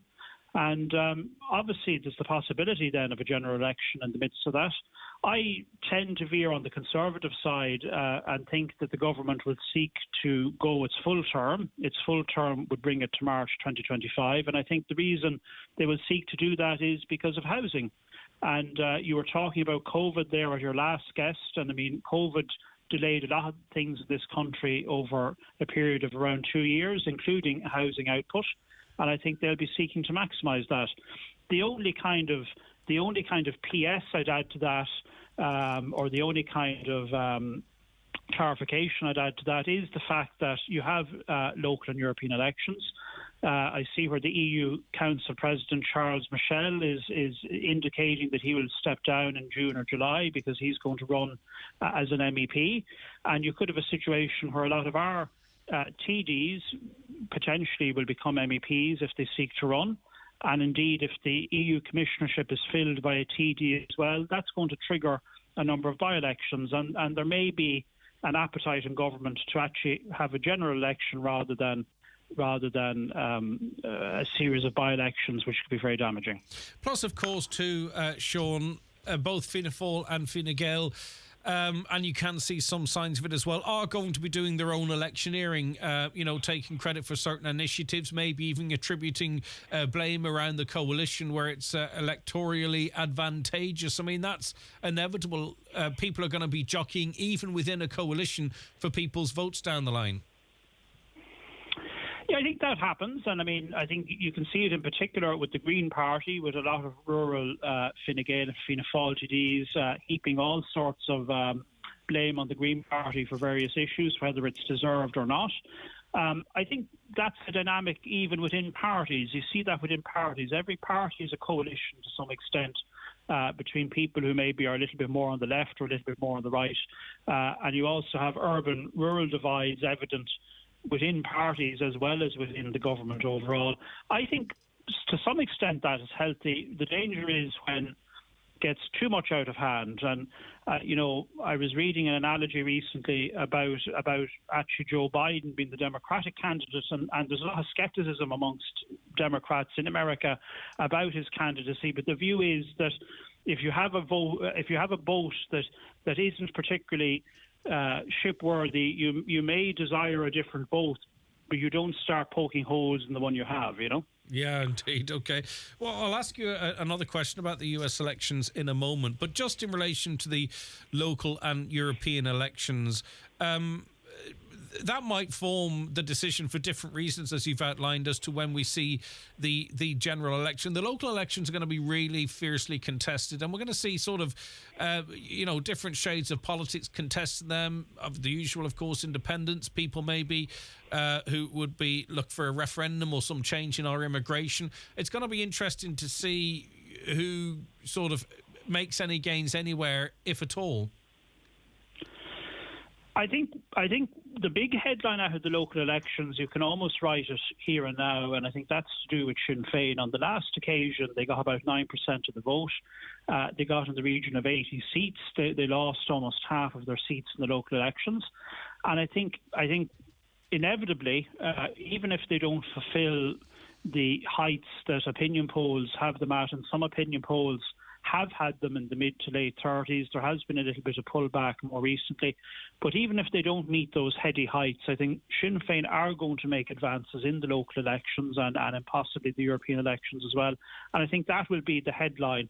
And I think whilst I am conservative in my view about the general election date being spring of 2025, I think the temptation for Leo Varadkar is Taoiseach, and he is primarily in the driving seat in terms of the timing of a general election. I suspect he will want to consult with his colleagues, but I suppose the right of initiative is with the sitting Taoiseach. I think that might be a temptation. Do you allow Sinn Féin to gain momentum in the local European elections, or do you head them off at the pass? Yeah, it's a fascinating stuff. It seems there'll be an election in Britain in the second half of next year. This year, actually, we're in 2024 now. That's kind of really is that a fait accompli? Is it really how much of a wipeout the Conservatives suffer, rather than whether or not they can keep Labour out? Well, at the risk of being accused of being a bit of a closet Tory, I think there are signs of hope. I do think there are signs of hope for the Conservative Party in Britain, and I'll outline them if I can. I think one of the dangers for Sir Keir Starmer is that whilst Labour is surging ahead in the polls in the region of 20%, there's still, if you dig into his favourability ratings and other kind of polling data on him, there's still a little bit of doubt about him with the British public. Now, it can also be said the same is true of Rishi Sunak. I think another challenge is that I suppose Jeremy Corbyn, who had quite a good election in 2017, but quite a bad election in the face of Brexit and in the face of Boris Johnson in 2020, I suppose brought the Labour Party to such a low ebb that, in fact, you'd almost need a landslide above and beyond what Tony Blair got in 1997 in order to have any kind of a decent majority. I think that is a challenge for the Labour Party. I think other things like David Cameron coming back into Cabinet probably do allow Rishi Sunak to focus more on party matters, to focus more on domestic matters in a very crucial 12-month period, at a time when really international affairs are demanding the attention of all of our leaders, no matter what country they're in. I think it's very helpful to have a former Prime Minister in the Foreign Office who you can outsource all of that to and allow you to concentrate on domestic issues. But I suppose, being realistic about it, there's a very significant hill to be climbed here. Yeah, and indeed, and it's where the battle lines will be drawn. And, you know, on issues like immigration, of course, they're ever present. But also, to say, for instance, the amount of funding going to Ukraine would be another example, or even a stance on the situation in the Middle East. I mean, these are all issues that people are inclined to vote on. Yeah, and I think probably Rishi Sunak, David Cameron now as Foreign Secretary, Boris Johnson in his time have been very fierce advocates of the Ukraine. And I think in Britain, I think a lot of British people, whether they're Tories or in the Labour Party, respect, I suppose, Britain's role in that conflict and in trying to make sure that Ukraine is a bulwark for democracy and for the kind of the broad Western liberal values that we all buy into. But I think that is something that's overshadowing these contests globally, I suppose, is that kind of battle between totalitarianism and more autocratic regimes, and indeed regimes where there is autocracy, but also maybe a multi-party system, so you have the illusion of democracy. And kind of the free world and democratic states. And I think even in America, which we look up to as a democratic state, faces that challenge. And I think that's very worrying. Yeah, and of course, it's how something is framed too, because often as a voter, we don't dig terribly deep into it, and it can be framed in such a way that I think my point is, I think the onus is on us as individuals as well to do our research. Now, we're all kind of a little sick of listening to that phrase, but I think it's really important that we source our own information as much as is possible, and I mean that from all quarters. The United States also too, it's incredibly interesting over there. I mean, who are going to be the runners and riders? Do we know at this point? Is it going to be Biden v. Trump? And what is a possible, well, any outcomes possible? What's a likely outcome? But I think, surprisingly, and I suppose for a lot of people over here, and I suppose issuing the health warning in this country because of Bill Clinton and because of JFK, we probably tend to be more democratically leaning, even though actually a lot of Irish Americans, because of the abortion issue, tend to be more Republican leaning. But I suppose in this country we tend to be more democratically leaning. And I suppose it will come as a shock to a lot of people in this country that Trump seems to be the inevitable Republican nominee. And I suppose I do have a theory on this. I think the American judicial system and legal system and prosecutorial system can be very party political. And I do wonder, do some of these Democratic-leaning prosecutors, will they kind of rue the day that they've pursued these cases? Now, the various cases against them are about very important legal points, and they're also about very important principles. The principle that you do accept election results and that you don't try and usurp them. But notwithstanding that, I do wonder, will they rue the day that they've given this man who has a huge capacity for reading the public mood, a huge capacity for generating headlines, for getting coverage, for getting coverage even out of situations that would humiliate or embarrass other people? Will they kind of rue the day that they've given this guy these opportunities? At the moment, he seems to be the lead Republican nominee. But having said that, I would urge listeners in Donegal maybe to note the name Nikki Haley. Nikki Haley was a governor of South Carolina, was a former U.S. ambassador to the United Nations, and is someone who, in matchups with Biden, actually beats Biden better than Trump in terms of these polls they do, these imaginary where they pit other potential candidates against Biden, not just Trump. So I think we should keep an eye on that name and on Nikki Haley. All right, and the thing about the US elections, and there'll be countries all over the world and leaders all over the world watching very, very closely. If and some will believe it will be in a good way, others in a bad way, if Donald Trump is re-elected, it has global consequences. It does, and I mean, even without his re-election, the very narrow Republican lead in the House of Congress is a challenge in terms of funding Ukraine and ensuring it gets the right type of aid and the right type of high-end kind of military technology that it does need to kind of wage its war. And I mean, that's already a challenge. And I think having Trump in the president's office will only exacerbate those problems. And I suppose the other thing is that you do see this trend, and I talked about that battle between authoritarianism and freedom.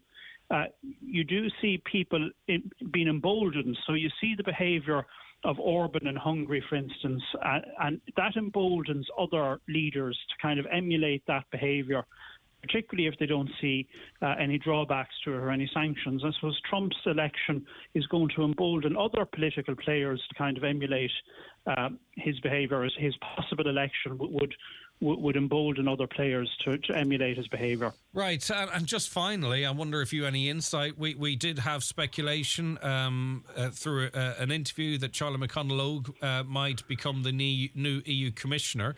It looks like it is going to be a Fianna Fáiler. He issued a statement to us saying that we were engaging in idle speculation, and he's committed to run in the next election and serve the people of Donegal. And then another newspaper at the weekend suggested that he, in an interview, would rule nothing out. So it's very hard to get a sense of where we're at. Do you have any insight, Sean, as to who the next EU Commissioner is likely to be?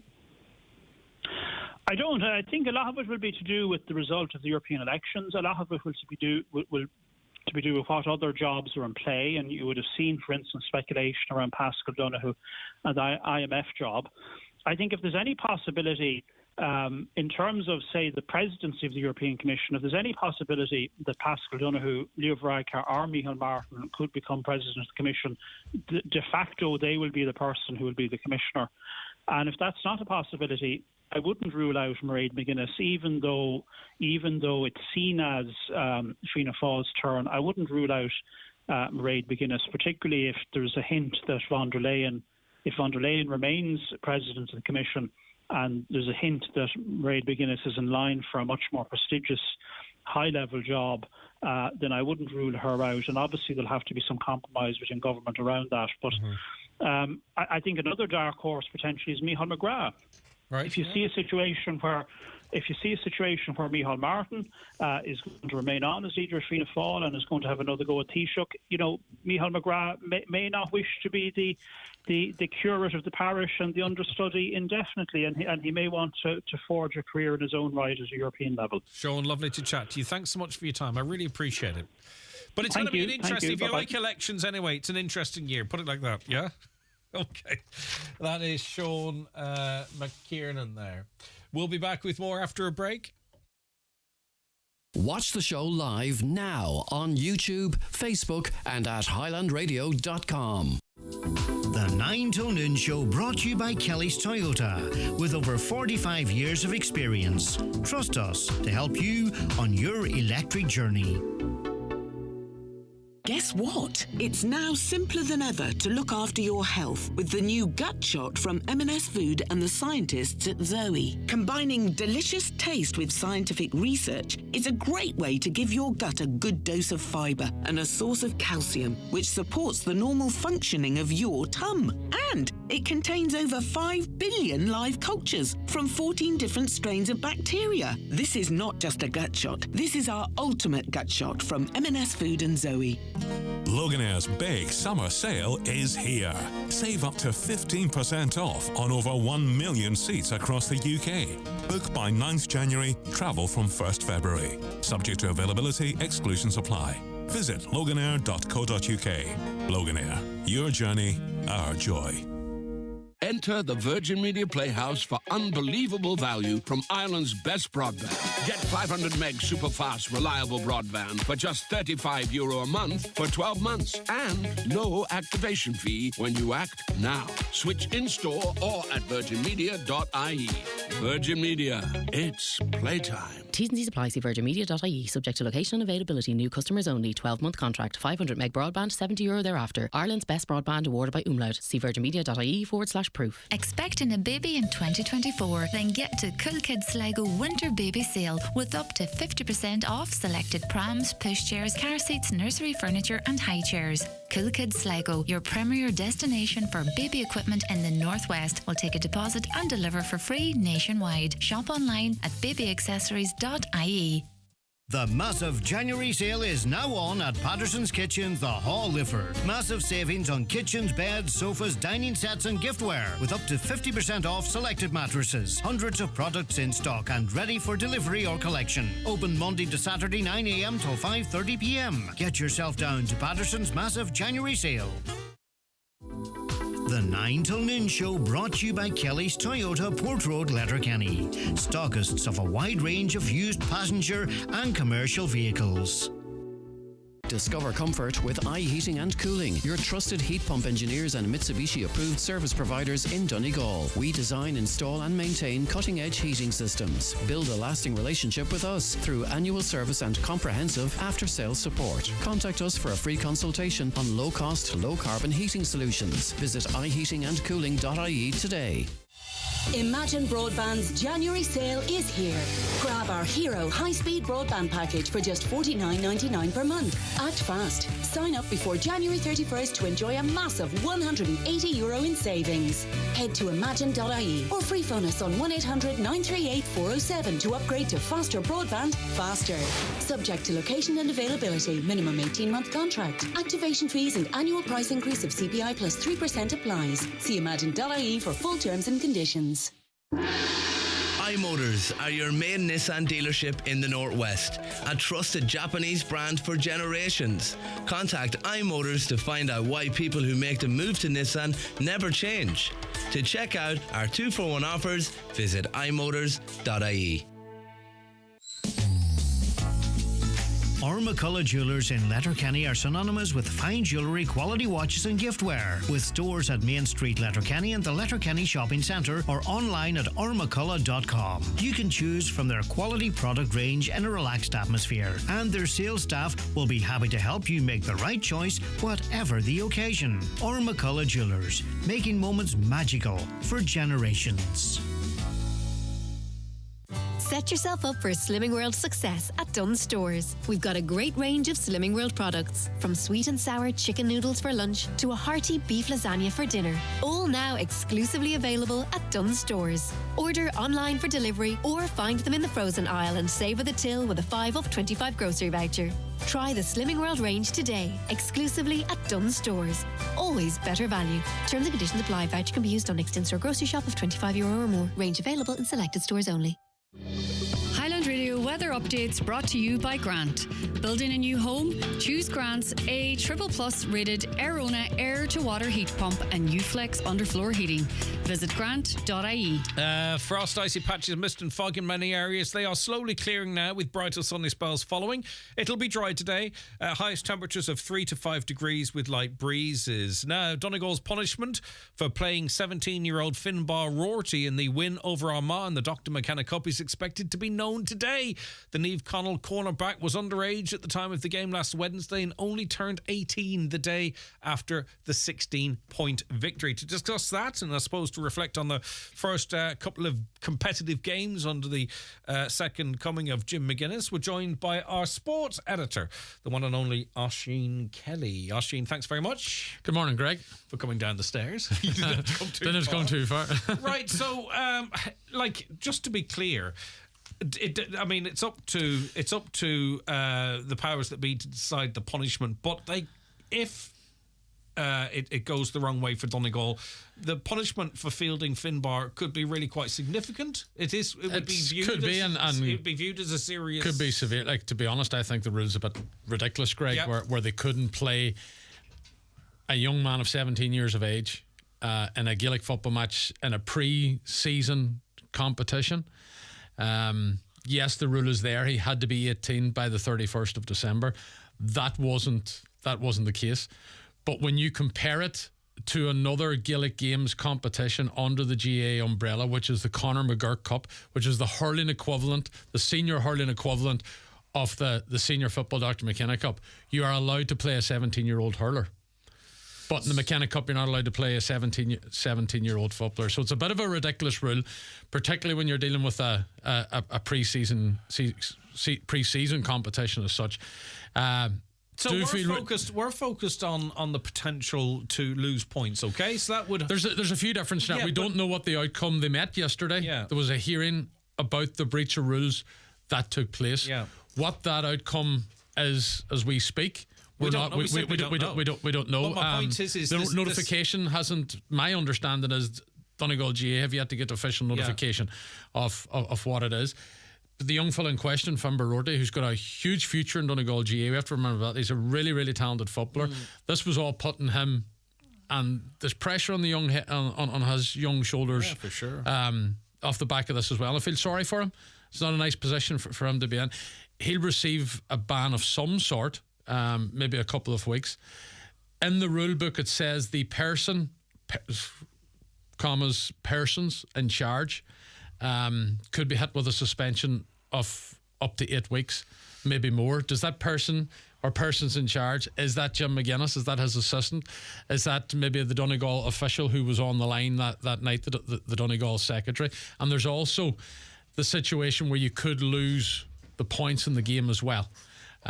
Which effectively means after such a very good start for Donegal, they won't be able to make the semi-final this weekend of the McKenna Cup. So theoretically, right? Theoretically, we could miss out the semi-final. That's fine. That's the McKenna Cup. But listen, we're looking towards Cork now at the end of this month and beyond. Are you saying it is possible, though we don't know, it's possible that Jim McGuinness is banned from the sideline? Yep. For as things stand, that's very possible. If he's deemed to be the man in charge, one of those persons in charge, that he could receive a suspension, which could be 8 weeks, and that would rule him out of several games, not just the Cork game, several games in the league. But then there is a hearings process, there's an appeals process that may be reduced. It's all a bit unknown at the moment, Greg. The starting point's going to be what sanctions are going to be handed down. The bottom line is whether we'll like it or we don't, and again I feel it's a ridiculous rule that somebody at that age can play hurling but can't play football. Donegal unfortunately did break the rules, and there will be punishments of some sort coming. Will Ulster take a look at it in a lenient way given that it's a pre-season competition? We don't know. Or is it the fact that it's so high profile because it's involving somebody like Jim McGuinness, and there's so much media can't be attention seen. around. Yeah, You can't seem to have favour. Not that they would, but you can't be seen to, and some might interpret as that. Okay. So we have to wait and see what Ulster's going to come with, and we've had a very good start to the year. You don't and talk about that anymore, no? Well, go ahead. Yeah, go ahead. Well, I don't think there's much more. No, I know. I don't think there's much more we can say. We can say it's a ridiculous rule, but at the end of the day, the rule's in the book. Donegal broke it. There's punishment coming. We're going to wait to see what it is. Right, and hopefully we'll all find out today. Right, so yesterday was I mean, Donegal was superb in the first half. Very that's good. Going a bit Very good in the first half. They were pegged back a little bit in the second half. I don't know, you were there. Yeah. If new things were being tried or whatever, but we'll focus on yesterday's game. So I think Tyrone were set up better than Armagh were. No offence to Armagh, they were trying out younger players and what have you, but Tyrone were more of a stiffer opposition. Thank you. Stiffer opposition. Stiffer opposition. So the first half, brilliant. Free scoring. Donegal were very good. Could have been miles ahead with goals if they'd taken their goal opportunities, but they played very well in the first half. Tyrone came out a different team in the second half. They made a number of changes. The likes of Con Kilpatrick came in, which helped them around the midfield, which they were struggling in. But Donegal sort of, they rode the comeback of Tyrone and settled back into the game. And Oisin Gallen, who actually wasn't in the game in the first half, even though Donegal were very, very good, he was prominent in the second half and got the Man of the Match award. And he steadied the ship with a number of points. But listen, from a footballing point of view, Donegal's going the right direction. We see the direction that Jim is going with this team. There's no doubt that Donegal, fitness-wise, are getting there. They're probably ahead now of where they were last year in the championship fitness-wise. Because there's no doubt under Jim McGuinness, these boys are going to be super fit. Fiddles, So when it comes to it, and there's still one or two players that have to come into the fold. He didn't name a strong enough, possibly the strongest team that was available to him yesterday for that game. But in terms of the style of play, I mean, like, we've seen the way they ran. If you want to talk about styles, the way they ran at Tyrone and the way they were able to break through. Is that significant? The high press on kickouts, the pressing up higher throughout. That was evident very much over the last couple of games. But Jim has mentioned this himself about the running game and the transition, and you could see that in the first half yesterday. The way they were able with the running game to cut Tyrone open, and these goal opportunities present themselves. You continue to work on that. Remember, Greg, we're only the second week of the year. Yeah, for sure. You continue to work on that and training, and there's no doubt the level of training that Donegal is doing it'll be hard on the players, but it'll be at a level that will have them super fit. And if they continue to develop this with more games coming, and they evolve this running game and transition, there's no doubt come the championship that. Yeah, and indeed, if you create the chances and the goal opportunities as the season wears on, you start converting them. You start converting. You start. Donegal could have had 4 goals yesterday. Yeah, so they could have, but they took the sensible options. But they did get scores out of most of them opportunities. They did take the points, so they did. Do you think we're at a point where other teams will look on and say, you know, Jim McGuinness arguably tactically changed the game once before? We're not at a point, are we, where we're doing anything so different that the big 6 or the big 8 will look on and go, do we need to be adapting our game to this Donegal setup? Well, you'll only know that over time. It's far too early doors yet to be looking to say that Jim McGuinness is going to change the way Gaelic football's. There's no doubt what he done in the past had a massive bearing on it, and the rest of them had to sit up and take note. Will that happen again? We don't know. Only time will tell. And if that is going to happen again, Donegal at that stage will be winning competitions. Yeah. So it will. Cork's the big game at the end of the month. Cork's it's the start of the league. So it is. I think Donegal's in a very good place in Division 2. It's a good place to Cork rebuild. And Donegal would be the favourites to come out of that. It would be two of the Armagh as well is in there. And there's a lot of good teams in Division 2, but it's a good place for Donegal to continue to rebuild and put the building blocks in place ahead of the championship opener against Derry at the end of April. But we have to wait to see if Jim McGuinness is going to be in the line come the league. It's fascinating. It really is. Okay. But isn't it? It's crazy the way the story develops about Jim coming back and all the hype there was about his return, and we're only 2 games in, and now the national media is talking about Jim and Donegal in a slightly different light about breaking rules, Greg. I know. Yeah. Right, let's talk WRC. World Rally Championship. Yep, I know what it is. Yeah. Looking to come back to Donegal. I haven't a clue what's not to going Donegal, on but about Ireland. Yeah, you've got a note that says WRC. I've got a note that says WRC-Ireland. Basically, tomorrow morning, there's going to be an announcement of the venue that will be part of the bid to host the World Rally Championship in 2025. There's 3 venues. Donegal's not part of it. It's all going to the south of the country. Waterford, Kerry, and Limerick. Now, Limerick seems to be ahead of the rest because they have a venue big enough that's going to hold 10,000 square metres. They can put everything into one venue, and that's the way that the WRC like it. Very good bids as well from Tralee and from Waterford as well. The thing that has Waterford going for it, well, Limerick has it too. They have the motorways, they have the access from the airports. The infrastructure is all there. We were hoping Donegal would play some sort of part in it, but that wasn't gonna happen, and you probably would need the cross-border element that was here the last time it took place in 2007 and 2009. Now, this is all dependent, Greg, on the Irish government putting money into it. Where they're at the moment, Ireland are talking with the organisers of the WRC to find a suitable venue. Yeah.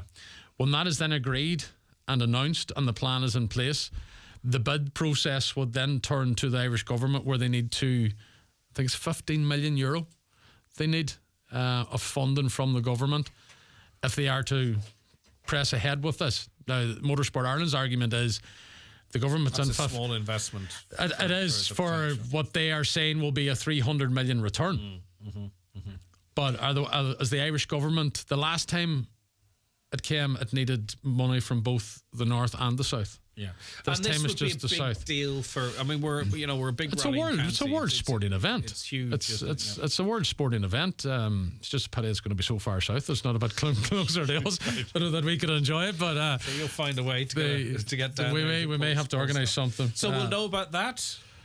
That will be tomorrow morning, 11 o'clock. Okay, and then we'll hopefully then know the situation and what the ramifications might be for Donegal GAA later today. Later today at some stage. Communications. We're hoping it's not going to be too sore on them, but we just have to wait and see. Yeah, it just is whether there's leniency or we're made an example of. Yeah.